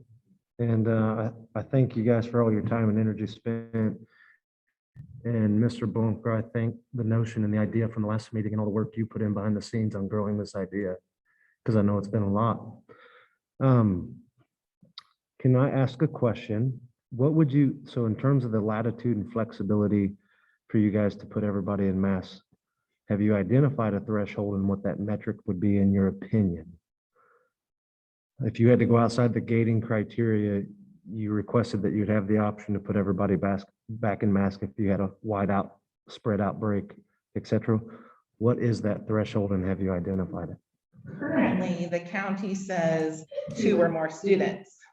And so we've been very, we feel like that's too restrictive, but kind of 4 has been our number. So we're looking at, that's close, you know, 4 students a lot. If we can tell that that's in school transmission, that kids quarantined or exposed to somebody in the classroom are getting it, that's kind of been our magic number right now. Positive in school? Positive cases in the same classroom. Because if you see that the student, you know, a student or a teacher and then several others are developing it, two's pretty minimal. But when you get up to double that and 4, that's kind of been our magic number right now. And we look at it, is it because of a parent or is it because it's in school? So we're really looking at in-school transmission rates. Yeah, I would just ask that we identify it and be intentional with it and say, this is what our threshold is. I want to make a quick comment because there's value in it. And I hear you, Whitney and Jay, who have had the opportunity to speak with both in terms of collaborating from a community perspective. Jay, I would make an introduction to Whitney. Whitney, I'd make, you know, I would ask from a board perspective, you guys want to get together and collaborate, I'm happy to sit down over coffee with you. So I appreciate both of you taking the time to have a conversation with me. It was helpful. But in terms of this, Denise, I absolutely love it because it takes away perception and assumption of this side versus this side, and it gives me something tangible in terms to work for. Maybe an imperfect start, maybe it will need fine-tuned and tweaked over time, but it gives us a direction besides a stagnant step and just waiting. And I appreciate that as a board member because I think it's a direction to try.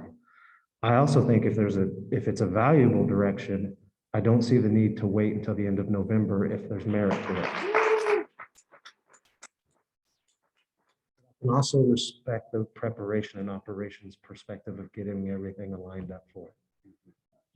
Thank you.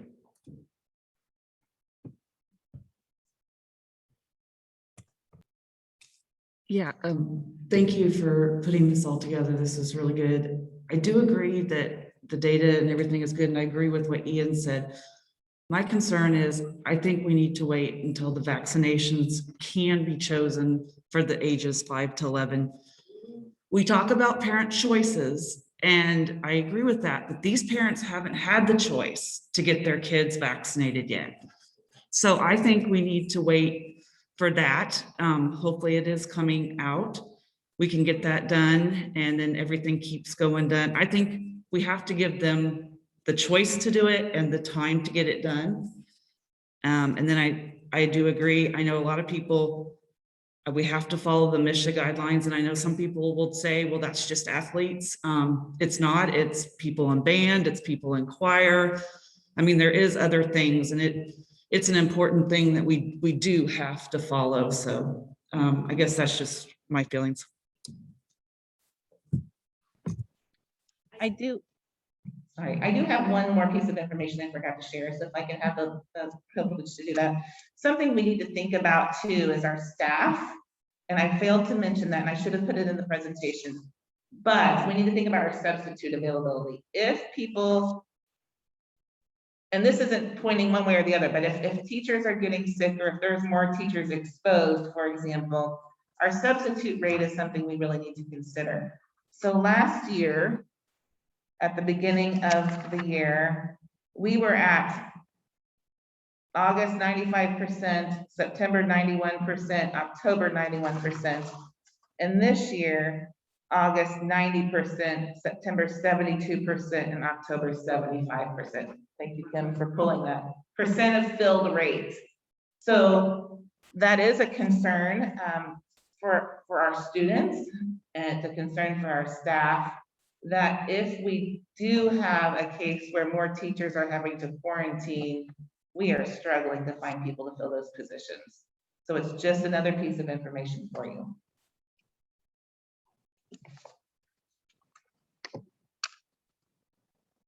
I too want to say thank you for the hard work you put in.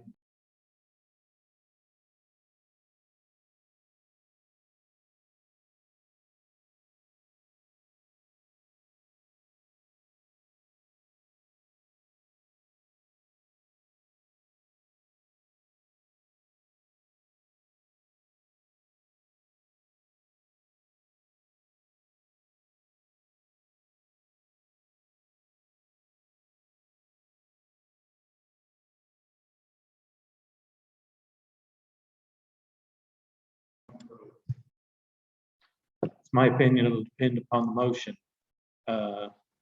Right now, the recommendation is to continue with the mask as they currently are.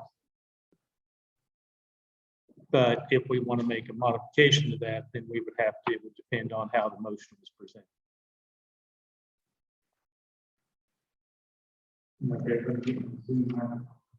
So basically what I think in discussions that if we had a motion and a second to accept the recommendations as presented by the administration, if that failed or if that passed, at that point, there could be another motion based on gating criteria.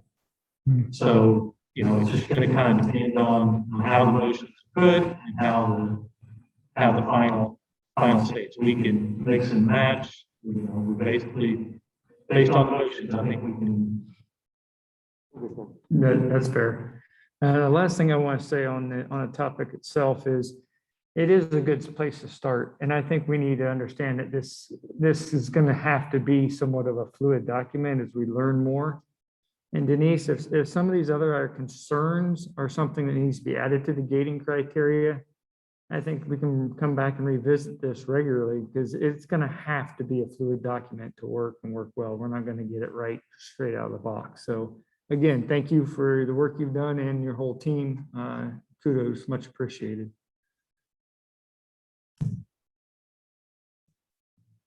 Piggyback on what Scott said, you know, we can't go back and change the beginning, but we can start where we are and change the future.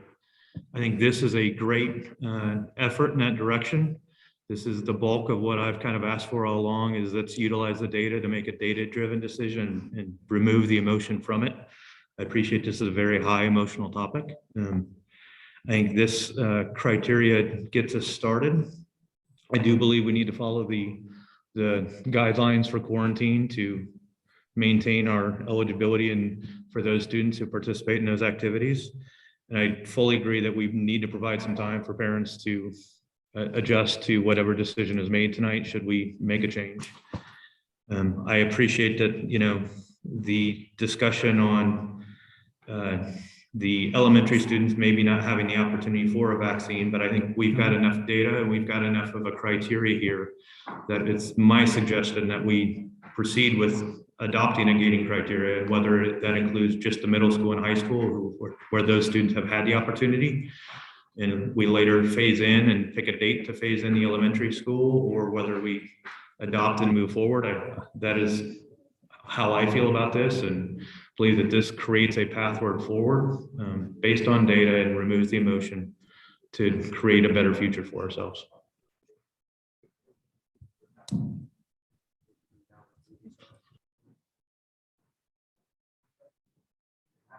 Again, for the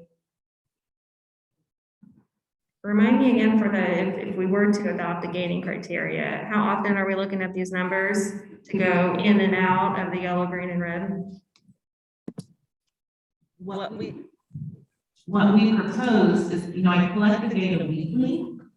And so if we, in order to move down a level, I should say, we're gonna have to keep it there 2 weeks in order to make a change. If we see a huge uptick, though, we'll need to change it the following week or that week. So if we have, I was trying to think of the numbers. If we have at Eagle Heights, for example, it's 0 to 5 to be in green. If for some reason that week they're in green and they have 10 cases, we won't want to wait 2 weeks, I wouldn't think, to move it, because that would just increase transmission. So that's where it gets, you know, we would have to have some clear communication so people are understanding that if it's increasing and we feel like we need to move, we would have to move. But in order to come back down, we'd have to see those numbers falling for 2 weeks. That was what we're recommending.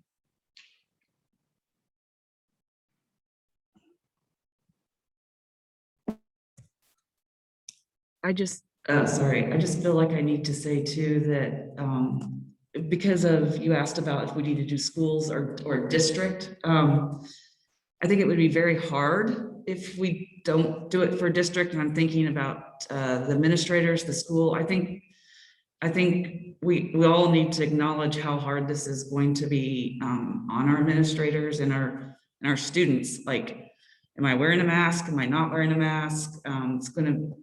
We're taking more time away from education. I did want to ask, if we're in the yellow and we, how many times is it logistically that we are 3 foot separated, like in a classroom? It seems like we have some big classrooms. Would there really be time for them to take the masks off in the classrooms? I don't.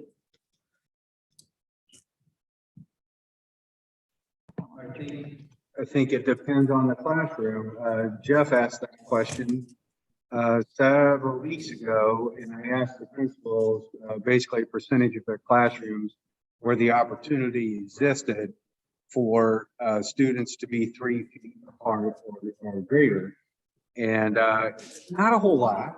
I mean, the opportunity does exist throughout the school day at various times, but it's not commonplace. And we have some full classrooms. But there would be times, I would venture to guess, throughout the course of a student's day in the yellow zone that they'd be able to take their mask off and not violate the yellow zone. I also think it will be more of a challenge for our younger students. Although they're smaller and can spread out more, they're often, they move so much. They have to. They have their attention span, what they're doing, they're interacting. So just being realistic for teachers and staff, that's going to be a challenge where you're telling a 5-year-old, put it on, put it off, put it on, put it off. Make sure you have one in your bag. Make sure you take one with you. You have to wear it on the bus, but if you don't ride the bus, you need to put one in your bag because you may be putting it on in certain locations. So again, I want to say it would be awesome for kids to have times without, but it's also going to be very challenging for students and staff for the back and forth.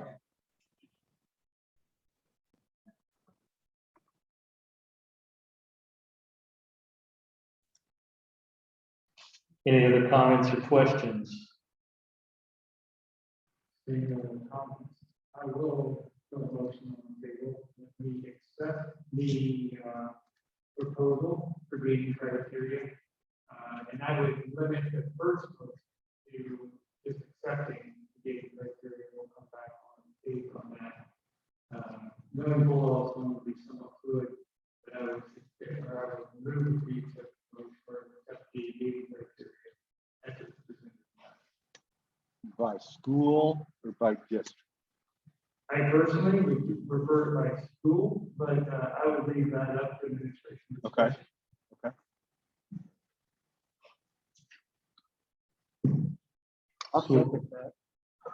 Got a motion and a second to accept the gating criteria that was presented tonight.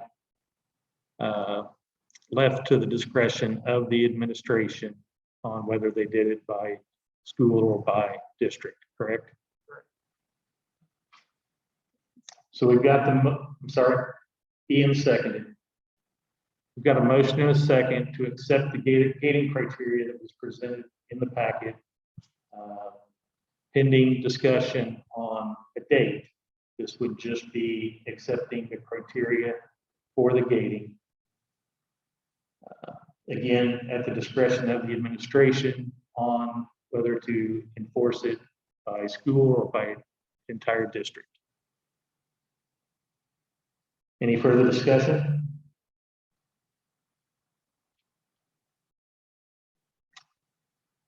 Karen, do we need to do this one by roll call vote, or do you have, since this is separate, have you got it typed up and ready to go? Okay, do we need to refresh, or because currently it's just the COVID update and there's no voting option?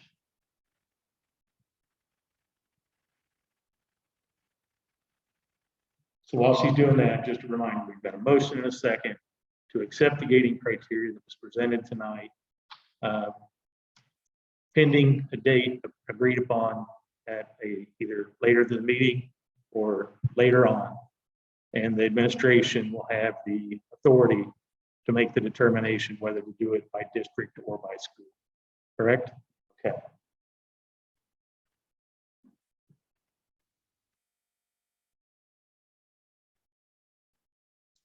Before we vote, does that answer all the questions that administration will want to answer? Say that they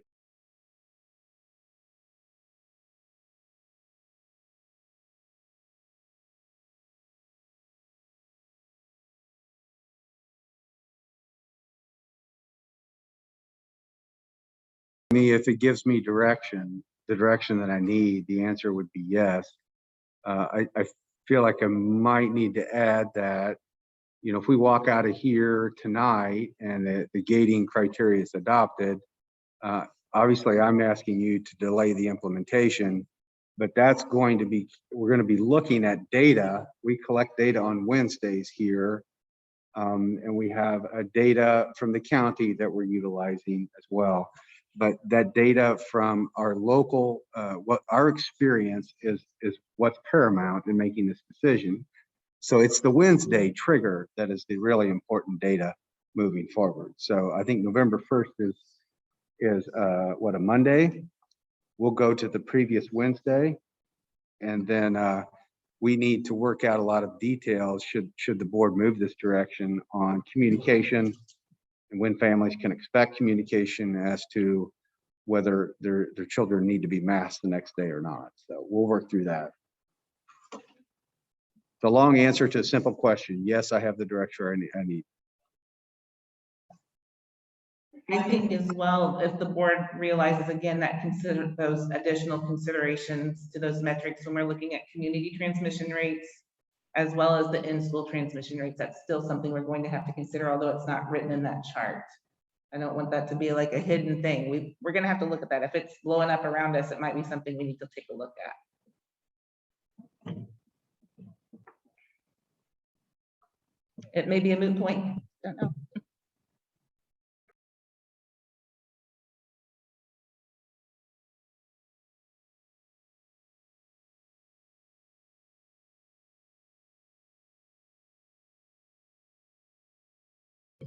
If it takes effect November 1st, we would be looking at the data from the previous Wednesday. November 1st is a Monday, right? Okay, so we would be looking at the previous Wednesday.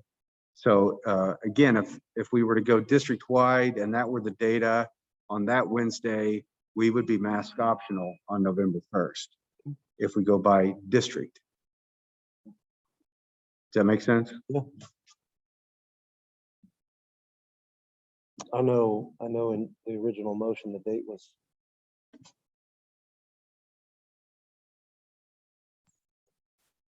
I know in the original motion, the date was excluded. I'll just wait. I'll wait for this vote.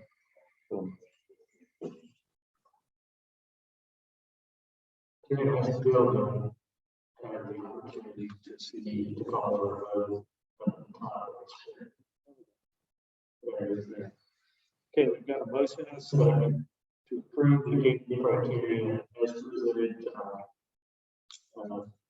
Giving the administration the discretion to enforce as a district or by school, correct? Any further discussion? I just want to say, because I think the gating criteria is important, and I think it ought to work. Right now, I'm just not comfortable that we can handle it logistically between teachers, administrators, and principals. So I want to make that clear, and I think that it's in our future, but right now, I'm just not comfortable with it.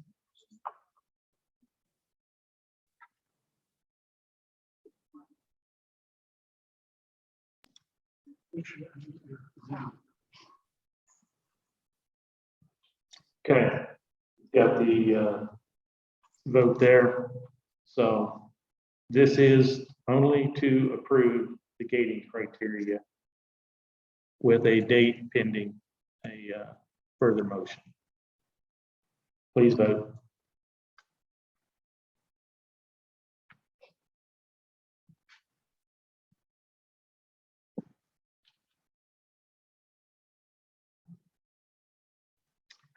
Motion passes 5-2.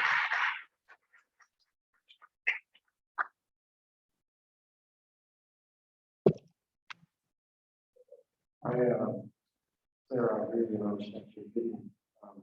You know, conversations I have with my wife, they deal with masks all day, every day, anyway, get it put back on, just to fix it, put on. I think this will allow them to be an option for a data-driven approach where, you know, at times, buildings won't have to worry about masks. And I think the approach is sound and fit for later implementation in November. I think we can work to implement it by November 1. So my motion would be that my motion is we work to implement the gating criteria effective November 1 based on the prior state data. I'll second the motion. We remake that motion, so everybody can hear me. I'll make a motion that we accept the gating criteria effective November 1 using the prior Wednesday data. I'll second the motion. Got a motion and a second to approve the gating criteria effective November 1, using the prior Wednesday's data as a determination. Got a second? Any further discussion? That was to implement the gating criteria effective November 1. Any further discussion or questions?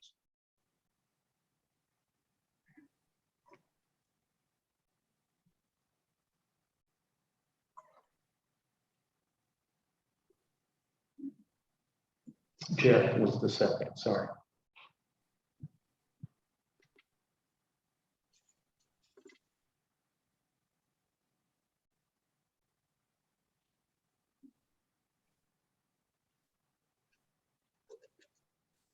Okay, we've got the option there. The motion is to accept November 1 as an enforcement date for the gating criteria, pending the data from the prior Wednesday. Correct? Correct. Any further discussion? Please vote.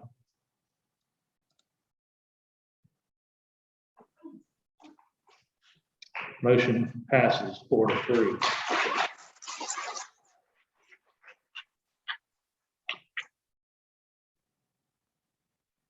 Any further comments or issues on the COVID update at this time? No, we will be looking to the October 27th, that Wednesday, and looking at that data.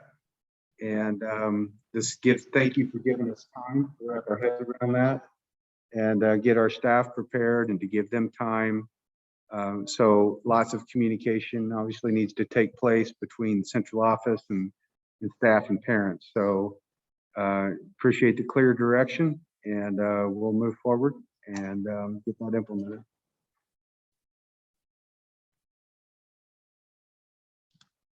Okay, moving on. 10.2, general financial review. Okay, you've got the financial review. Dr. Sheets. Randy, can you turn the lights up just a little bit, please? Yeah, you You're turn the going to lights get a down. glare from my head if you do that. Okay, go ahead. Okay, so we've got the general financial review in your packet. I'm going to call Mr. Kruger up to the podium. We also have the update on enrollment. We can answer any questions you have on those items. If it's all right with the board, unless you have questions on 10.2 or 10.3, I'd like to jump to 10.4, the SIP GKC update self-insurance pool. Mr. Kruger, could you provide us with an update? In your packet on the self-insurance pool, again, just for those that may not be aware, the Smithville School District self-insured for its health insurance and dental insurance for our staff. We hired to participate with the Blue Springs School District, Fort Osage School District, and Green Valley School District. So I think it's also part of that. And again,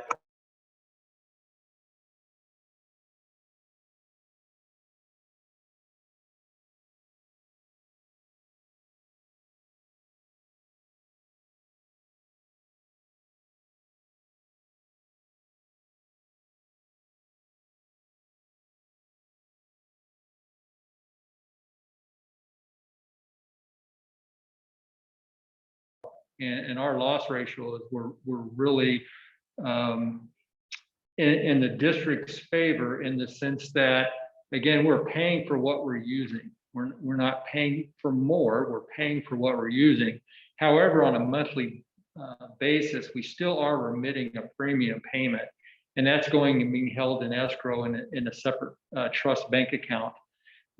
For the first 7 years, we were able to have positive balances in that account. However, over the last 3 years, we've had not only did we erode our positive balances, we actually got to the point where we had to make supplemental payments because we were in a deficit mode. If you recall, last year we actually contributed an additional $600,000 towards our medical premiums because we were negative. We had a negative loss ratio. Well, when we started this year on July 1st, coming off of last year after the $600,000 of supplemental payments, we were still in a negative light. We still had a negative balance of about $43,000 as we started the first of the year. And because of the way that billing and so on and so forth, we were able to have the other school district kind of carry us, for lack of a better word. So we didn't have to remit that underpayment. But since July, I am happy to report that we've somewhat turned the corner. And this month, this prior month, excuse me, in the month of September alone, we're remitting about a $200,000 premium every month for medical insurance. We actually netted 160,000 positive this past month. And obviously with that 160 positive, that's not only taking away the negative balances that we were carrying back in from July, we're actually setting at a positive overall experience right now in the SIP GKC. Again, we pay for what we use. And you last year instructed us to go back out and not only look at the self-insured model, but we're looking at the fully insured model. And we're collecting data on that too, to see what is the best option for staff. Dr. Schutz is head of the committee, and we'll be reviewing that and being ultimately coming back to you with a recommendation right after the Christmas holiday regarding if we're going to stay in the self-insurance pool or if we're going to go the fully funded model for the medical and the dental benefits. And then the voluntary benefits, because you are not purchasing those, we're still marketing those as kind of riders just to make sure we're getting the best deal possible. But again, I wanted to provide you just a real quick update that we are seeing some good experience right now in the SIP JKC. So it's good news. It's good news. Does it historically, Wayne, trend that way for us where we had positives? And then how often is it quarterly? So we have not been positive for 18 months. 18 months. Yep. I guess my question then the follow is, do we carry that over into other years to offset incremental increases that we experience? Absolutely. So those first 7 years when we were having positive experience, that money was building in that account. And again, it's Smithville's reserve to draw from. No other buddy draws from that. So sitting there in theory, and we actually did this. There were years where we saw no premium increases. And the reason we were able to do no premium increases is because we built up a reserve. Ultimately, we can get to the point where if we had such a reserve, we could do what they refer to as premium holidays, where a particular month we wouldn't even make or remit a payment. That's a $200,000 spend roughly every month. We're not there now. We weren't really there then, but we were at the point where we were doing 0% increases. And I think in that first 7 years, at least 4 of those 7 years, we did not see an increase in premiums. So yes, it does work that way. Thank you, Wayne.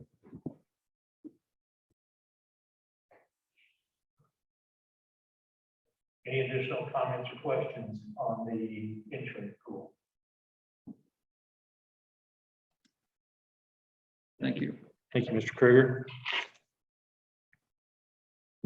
10.5, board policy GBCA. Yeah, don't go far, Mr. Kruger. You're up next here in a minute. GBCA is a policy that you adopted in December, And you'll remember that I brought this to you last month and asked for more time with it.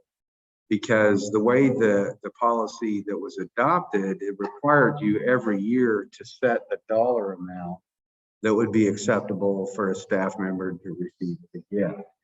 And it just seems like going through that annually was unnecessary. Checked with our neighboring districts, and it seems like $100 is a pretty common, mark to land on.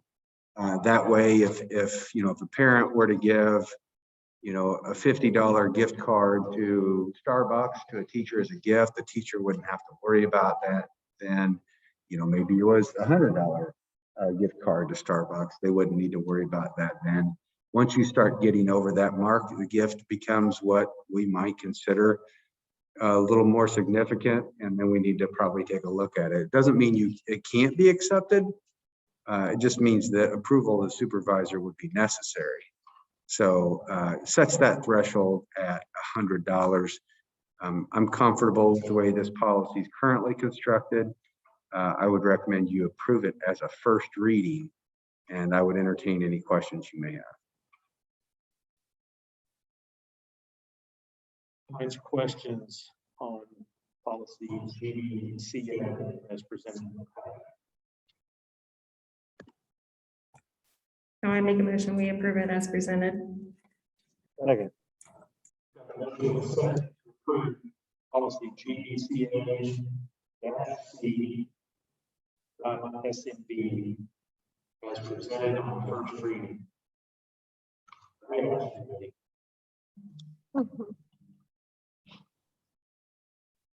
The motion and a second were to approve policy GBCA-C.SMB on a first reading. Language has been modified to include a set of limits for gifts.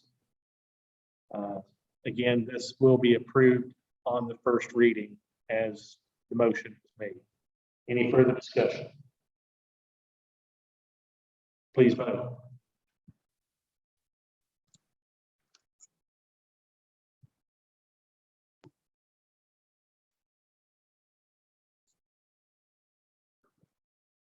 Motion passes. 11.0 new business, 11.1 FY22 second budget revision. Yes, Mr. Kruger. In your packet, the second budget revision was included for consideration, and the administration is recommending that you approve the second revision as presented. A little background, you set up the preliminary and approved the preliminary budget for FY22, which is the 21-22 school year, back in statutorily after you did it and you met all the requirements and had everything to be required. However, when you approved that budget, there was still so much unknown data out that this revision now contains and gives us a more clear picture of where we actually are budgetarily as a school district as we continue to work towards the year. Again, there's still a lot of school years left. But again, we think we have a pretty accurate picture of what things are currently as we speak. For example, we didn't know when we were doing our evaluation. We didn't know what our tax rate was. We didn't know how many students. We didn't know what our summer school today was going to be. We didn't know how many staff would or would not take graduate classes over the summer. We did not purchase all our textbooks and all our supplies. We didn't know what the price of diesel fuel was going to be, how electricity and natural gas were trending. We were only able to do kind of projections.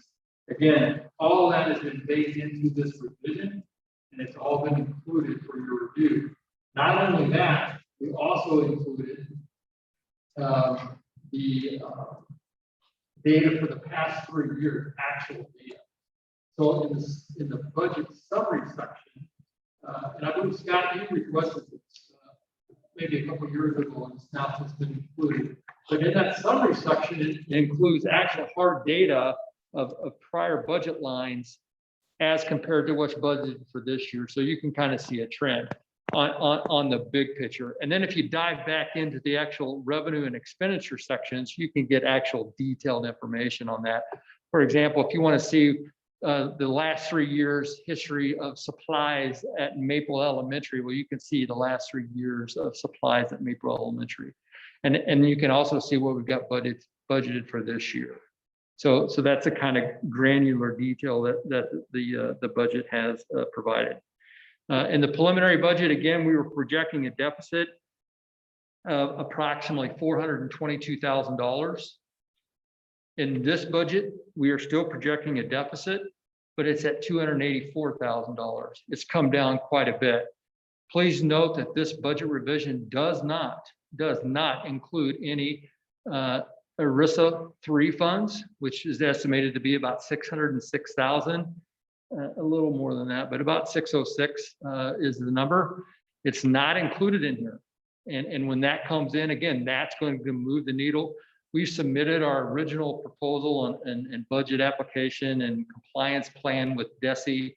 It's being reviewed. They've asked for some additional clarifications, but we don't have a green light on it, so we didn't include it in here. It would be an error to do that. So just please note that that's still out. That, in my opinion, when that is approved and when that is included, and when we get to the end of the year, that projected 284,000 will even come down, and it's very possible that this budget will be in the black and be in the black several $100,000. Yeah. I'm going to make a comment because I think it's important to demonstrate how far we've come from a budget recovery standpoint. Absolutely. I remember a year, and I don't recall a year, but we were looking at an $800,000 deficit. Oh yeah. And there were, I mean, those were pretty factual numbers.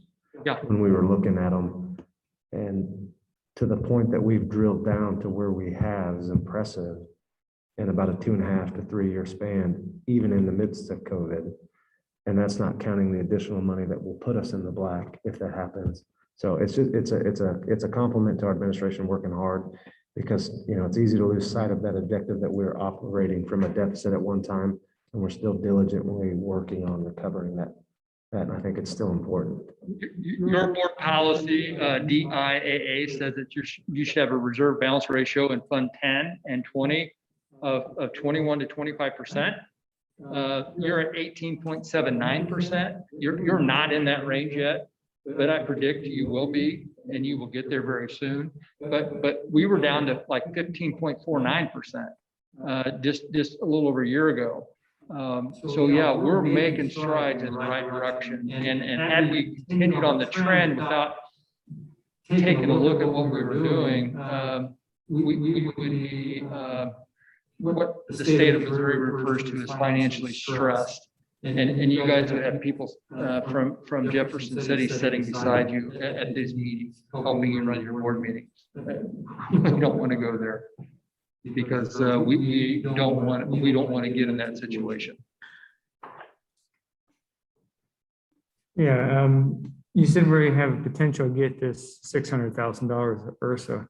One of the things that I've been asking for, and I'm hoping we can see, is what are our expenses that money would have overcome? If our additional expenses due to this pandemic are $700,000, $800,000, $600,000 isn't catching it, and vice versa, if there's only $300,000, well, then we got a nice windfall. So Yeah. we know what our expenses is compared to that dollar. Yeah, we submitted a budget application with them so far. The number is $606,500 and some dollars is the number.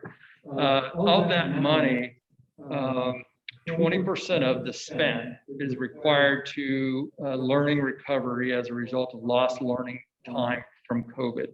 So when kids weren't here, we're virtual and et cetera, 20% of that 606,000 has to be allocated towards that. And it can be in the form of tutoring and learning software and different programs that we've already baked into that proposal. So that amount, it's roughly $120,000 is really kind of in and out. And of that 606, that 120 will not it'll be reflected in the budget, but it really won't move or decrease the deficit or increase the profit, if that makes sense. So that really is off the table. There's about 480,000 of that though, that is going to be able to supplant current staffing expenditures, and it's going to be related to tutoring, face-to-face instruction, class size reduction, those initiatives in order that we're supporting kids. And those are items that we already have budgeted. So we're going to be able to supplant some of those costs. So about 480,000, I think will move the needle, if that makes sense. The other expenditures are just kind of in and out and really shouldn't count in the total from a budget standpoint. They count, and the programs they're doing are wonderful and great for kids, but they really from a net cash flow standpoint, they're in and out. Yeah, I guess part of my point is and maybe I didn't make it well, is if they're expenses we already have or would have incurred, then it's nice to have that or some money, but we're still operating in a deficit. If it's expenses that we have because of the pandemic, then it's kind of a like in out type thing. Yep. So it sounds like if there are expenses we've already or we would have incurred, then we are still operating at a deficit, and that money is just kind of gravy. Am I making sense? I understand what you're asking. So approximately 60% of that money is going to cover expenses we already have. About 40% of the budget application that we submitted are covering costs that we did not anticipate. A little over 200,000 costs that we did not anticipate that are new costs. And without those funds, and we still carried out the compliance plan or carried out those costs, it would increase our deficit. That is correct. Yes. We will bring a third revision to you in the spring as we get further along in again, the budget process.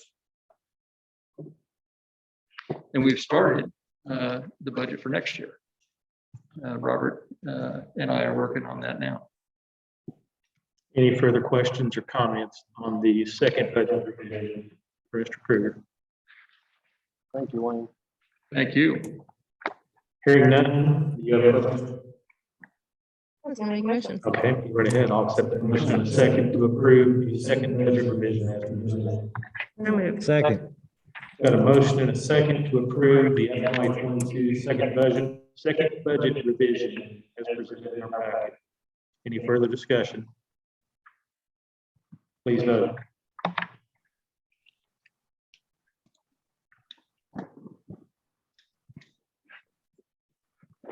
Motion passes.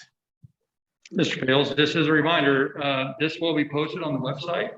Not only the current budget, but the preliminary budget for this year. All previous year's budgets are posted on the website. In addition, all monthly expenditures, all monthly receipts, all monthly checks for the last 3 years are also posted on the website on a month-by-month basis for anybody to view. Okay. Thank you. 11.2, 2021 C policy update, policy BBB.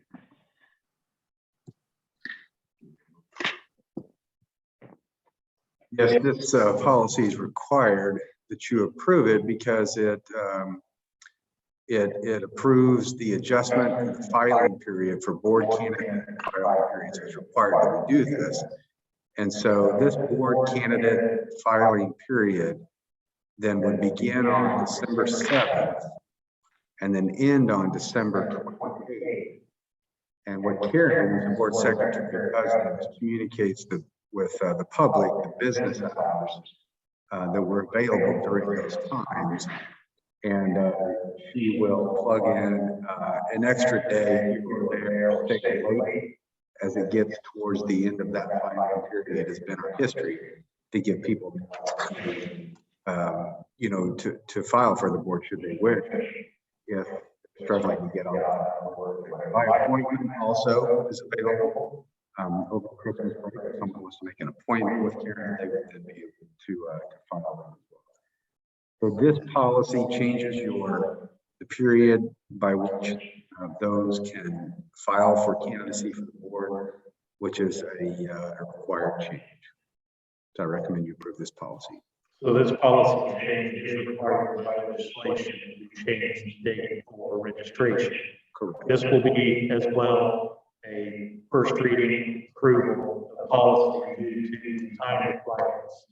That if we had 2 more readings, that we have to start registration for Not only again, that's December 7th through December 28th for the registration for the board seats that will be available in the election in April. Any further discussion? I'll set that motion second to approve changes to for the policy BDD, setting the registration date for December 7th and to December 28th. So moved. Second. There's a motion and a second. That was Jeff and I believe Ian. Any further discussion on the policy update? And again, this is approval of single reading. So no further discussion. Any vote?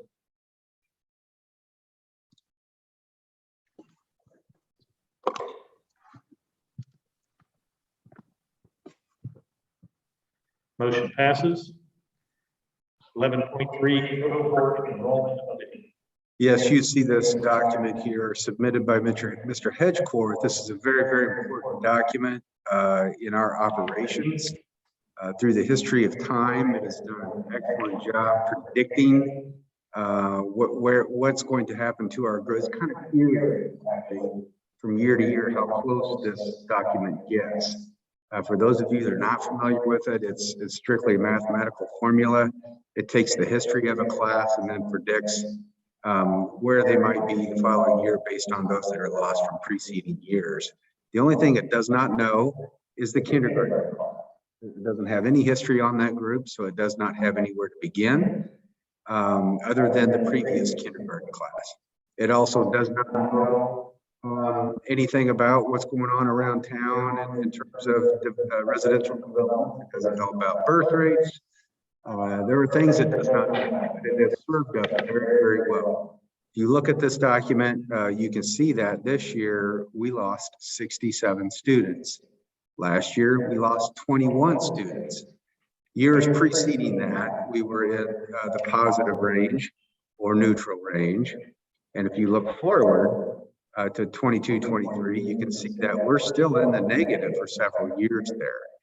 I had a meeting with my Northland superintendent colleagues this week. Many of them have lost students that are flat or slight gains. So this is kind of normal right now in this region. You know, why that is, people are very, very frustrated this day and age. And we have students, we know we have students that are not enrolled in our schools because of the mask mandate. I also know parents that are telling me as soon as you remove the mask mandate, I'm pulling my kids out of school. So it doesn't really matter one way or the other. Students are going to be removed from school. If you have masks, they're going to be removed from school if you take the mask off. So is that a wash? I don't know. Is there more on one side than the other? I don't know. But I do know that all of the turmoil and you know, the challenges surrounding the COVID discussion and masking and not masking certainly has a play in our enrollment. The other thing to consider is the residential development around our community. There's not much going on. There are not many residential developments that are up and running or that we see sticks going up at. Eagle Ridge behind us, they continue to struggle with the inspection of the roads in that neighborhood. So that's stalled for, gosh, who knows how long since they first broke ground on that neighborhood. And then there's talk of a lot of neighborhoods around town. And that's all good and fine, but there's not any dirt turning, in those neighborhoods. And then of course, we know that there's not a lot on the shelf, right? There's not a lot of houses for sale in the Smithville community. And we know that if you've ever taken your house, square footage, land, if you have land, you've matched that up against similar specs in another community around here, your house probably sits a little bit higher in terms of value than communities around here. So we also know that as you go through this document, our classes get bigger and bigger as they get older and older. And that's been the case in our district for a long, long time. When I first got here, we used to kind of jump all over the place.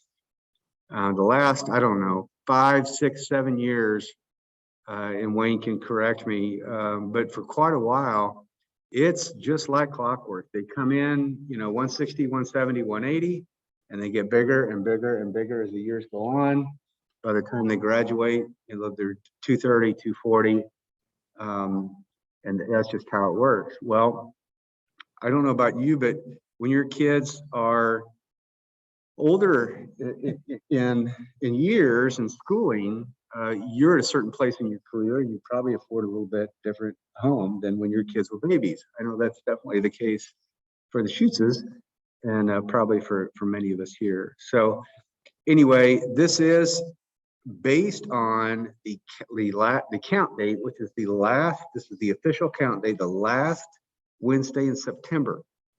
And this is the number that is sent to DESE, very formal. It goes into a lot of calculations, and a very, very important number. And so as you walk around our offices, you see this document stuck all over the place. And we reference it frequently because it's been that accurate. And I can see that Wayne has something he would like to add. What they have looked at is also down towards the lower half of the document for plans for As far as facilities are concerned, you can see that we've done the projections in relationship to the calculated building capacities. So that kind of gives you an indication. For example, we've calculated based on the current programming. Again, things change, but on the current programming, for example, at Maple Elementary, we estimate the building capacity to be 570 students. And you can see that, currently they're at 387. So they're well under that building capacity. And you can see that for all the buildings, for example, at the high school currently has 910 students, but a calculated building capacity of 1057. Again, there's some room. Classroom spaces are available. Prior, several years ago in the Smithville School District, that was not the case. We were rapidly growing. We were out of classroom space. We had mobile units, and we didn't have classrooms for kids. If this enrollment projection holds true, it clearly illustrates that you have a little bit of room before you need to start focusing on classrooms, and you can continue to implement your master building plan as it's been presented, which doesn't necessarily focus on additional classrooms, but remodeling and revisiting the classrooms you currently have, if that makes sense. So, tonight you talked about a transportation facility. Well, several years ago, we couldn't even consider it a transportation facility because we needed classrooms. Well, now it's kind of, the tide has shifted, and we have the classroom, so now we can focus on those other things that we need. And again, a transportation facility is one. Updating our current facilities, mechanical units, et cetera, is another. Improving the grounds, the sidewalks, again, because we have classrooms. We couldn't do those things if we needed classrooms. That's an excellent point. Thank you for bringing that up. We're sitting in a room that we deployed that mentality when this was built. In that it was right after the recession, or actually in the recession, the Great Recession, and our growth has slowed down significantly.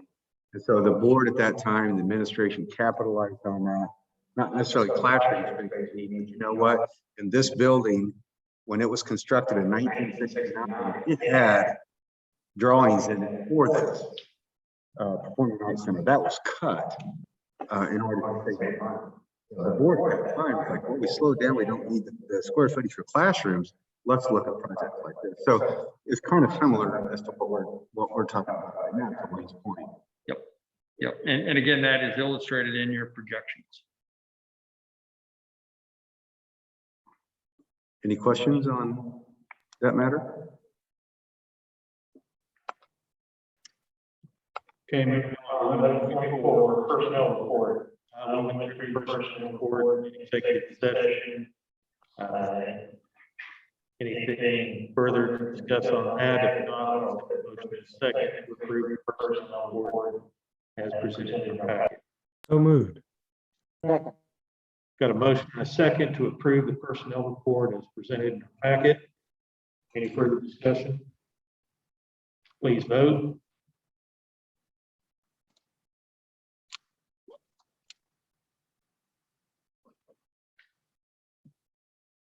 Motion passes. 11.5 memorandum of understanding. Yes, Dr. Cradfield spoke to this earlier in the evening. We would like your approval in this MOU to work with POAC Succeeds. And we would like for your approval to work with the students at this time. There is a component to work with staff. We have an interest in that. We have not, to this point, identified existing budget lines to pay for working with staff, but we have a sincere interest in that. For now, we would like to move forward with the dollars that are designated there in your memo.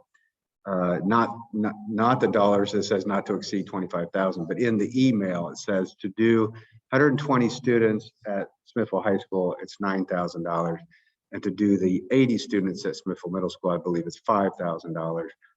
That's what we're asking for your approval on.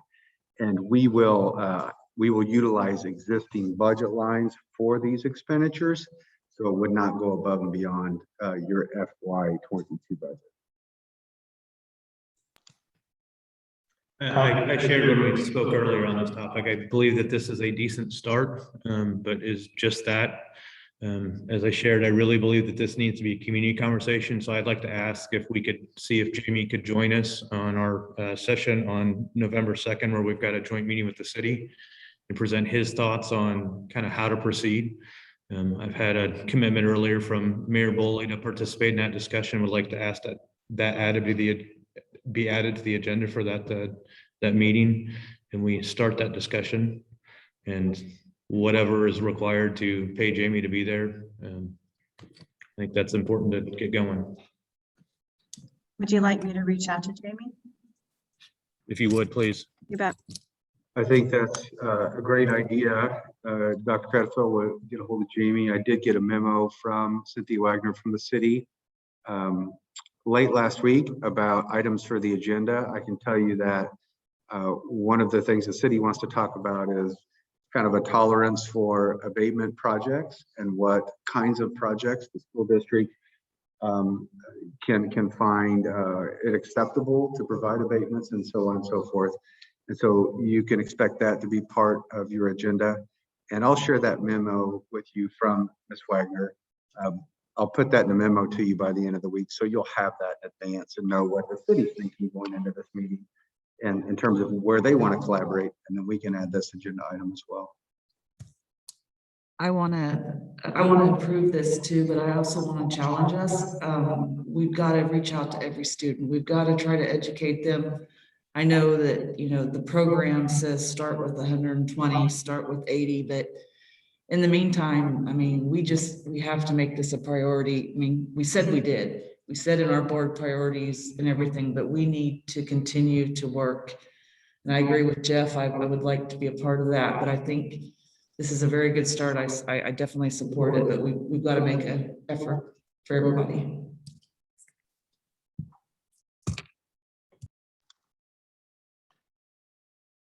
Okay, we've been presented with the memorandum of understanding. I'll accept a motion in a second to approve as presented in our packet. Second. Got a motion and a second. Karen, did you get the second? Okay.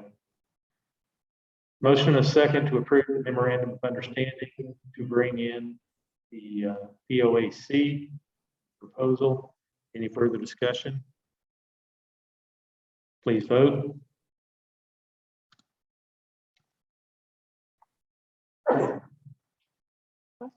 Motion passes. 12.1 miscellaneous. Yeah, real quick, we have a lot. We're going to be spending a lot of time together here in the next couple of weeks. So October 26th, we have another meeting with Dwayne Martin, your legal counsel on collective bargaining. That's an executive session meeting, and that will be in the boardroom at the central office. That will be 6 o'clock, right, Karen? 6 o'clock. Okay, and then next, November 2nd, we've referenced that meeting already. 6 o'clock is your meeting with the city. They are meeting virtually right now. So I would suggest that you come up to the central office for your 6 o'clock meeting. Randy and his department can have you set up with your machines, and then we can have our virtual meeting with the city. And then when we're done with that meeting at 7 o'clock, you have your program evaluation meeting. And so the administrators in charge of those programs have been working hard getting those ready, trying to provide you with more in-depth information. And then we expect to get that to you more in advance than you would get than in a board packet, to give you more time to look through that. Meeting the second. On the 2nd, we'll meet at the central office. Program evaluation meeting will be a public meeting. There's no reason for that to be closed. As would the meeting with the city. People could hop online and view that meeting as well. So both of those meetings are open. So again, my suggestion would be that you come up to the central office to meet with the city at 6 o'clock, but knowing that you'll do that online on your laptops. And then when that meeting concludes, we can close our laptops and then join our colleagues for the program evaluation meeting. There are there not three program evaluations? And I could not rattle them off the top of my head. I know that discipline is one. Principals are working hard on that. Technology and facilities and grounds. Randy's working hard, I know, on the technology. There's a lot to do in getting ready, and Karen and I kind of threw them a loop. We asked for all of their reports by this Friday to get them to you quickly. That was a little quick for some of them. They didn't know that was coming, so we gave an extension to Monday. In their defense, they didn't know that they were going to have that deadline of Friday. They were thinking a normal board meeting, they have to have it in by Thursday before the Friday. Well, we're trying to get this to you quicker to give you more time to look at it. So that's the whole concept here, right, of these program evaluation meetings. So that is November 2nd. So I'll see you at the board office at 6 p.m. on November 2nd. Again, Randy will need to have computer set up and ready to go for 6 o'clock. Then we'll meet with the city the program evaluation is at 7. MSBA, November 4th through the 7th. I know several of you are attending the dinner. Karen has made reservations for you on that evening.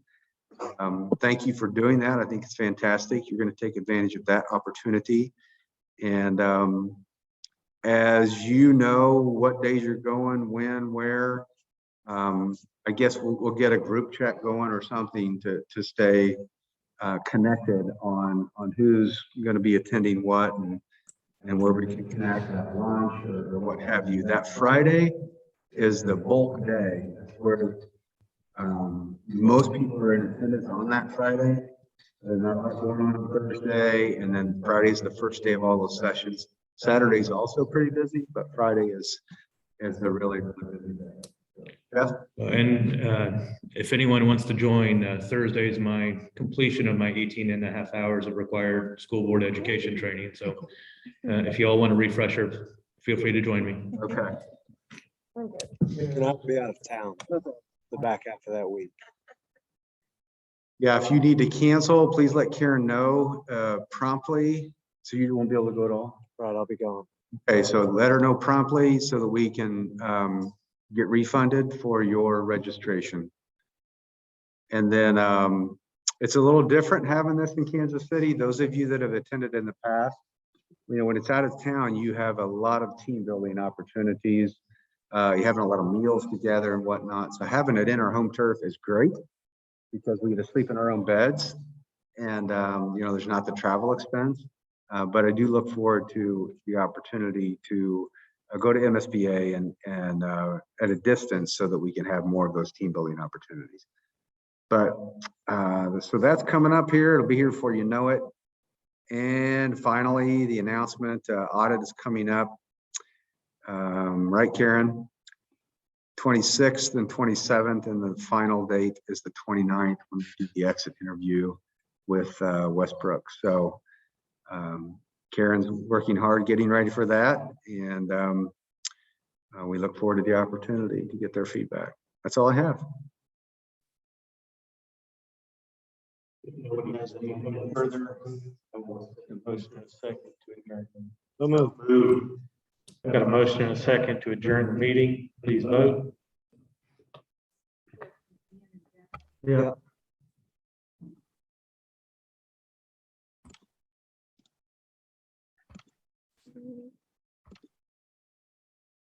We are adjourned.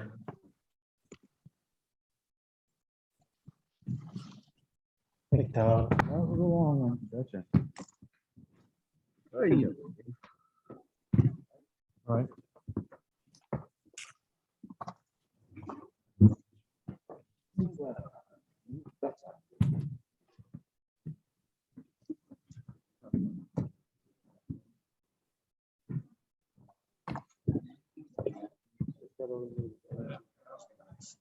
Ah.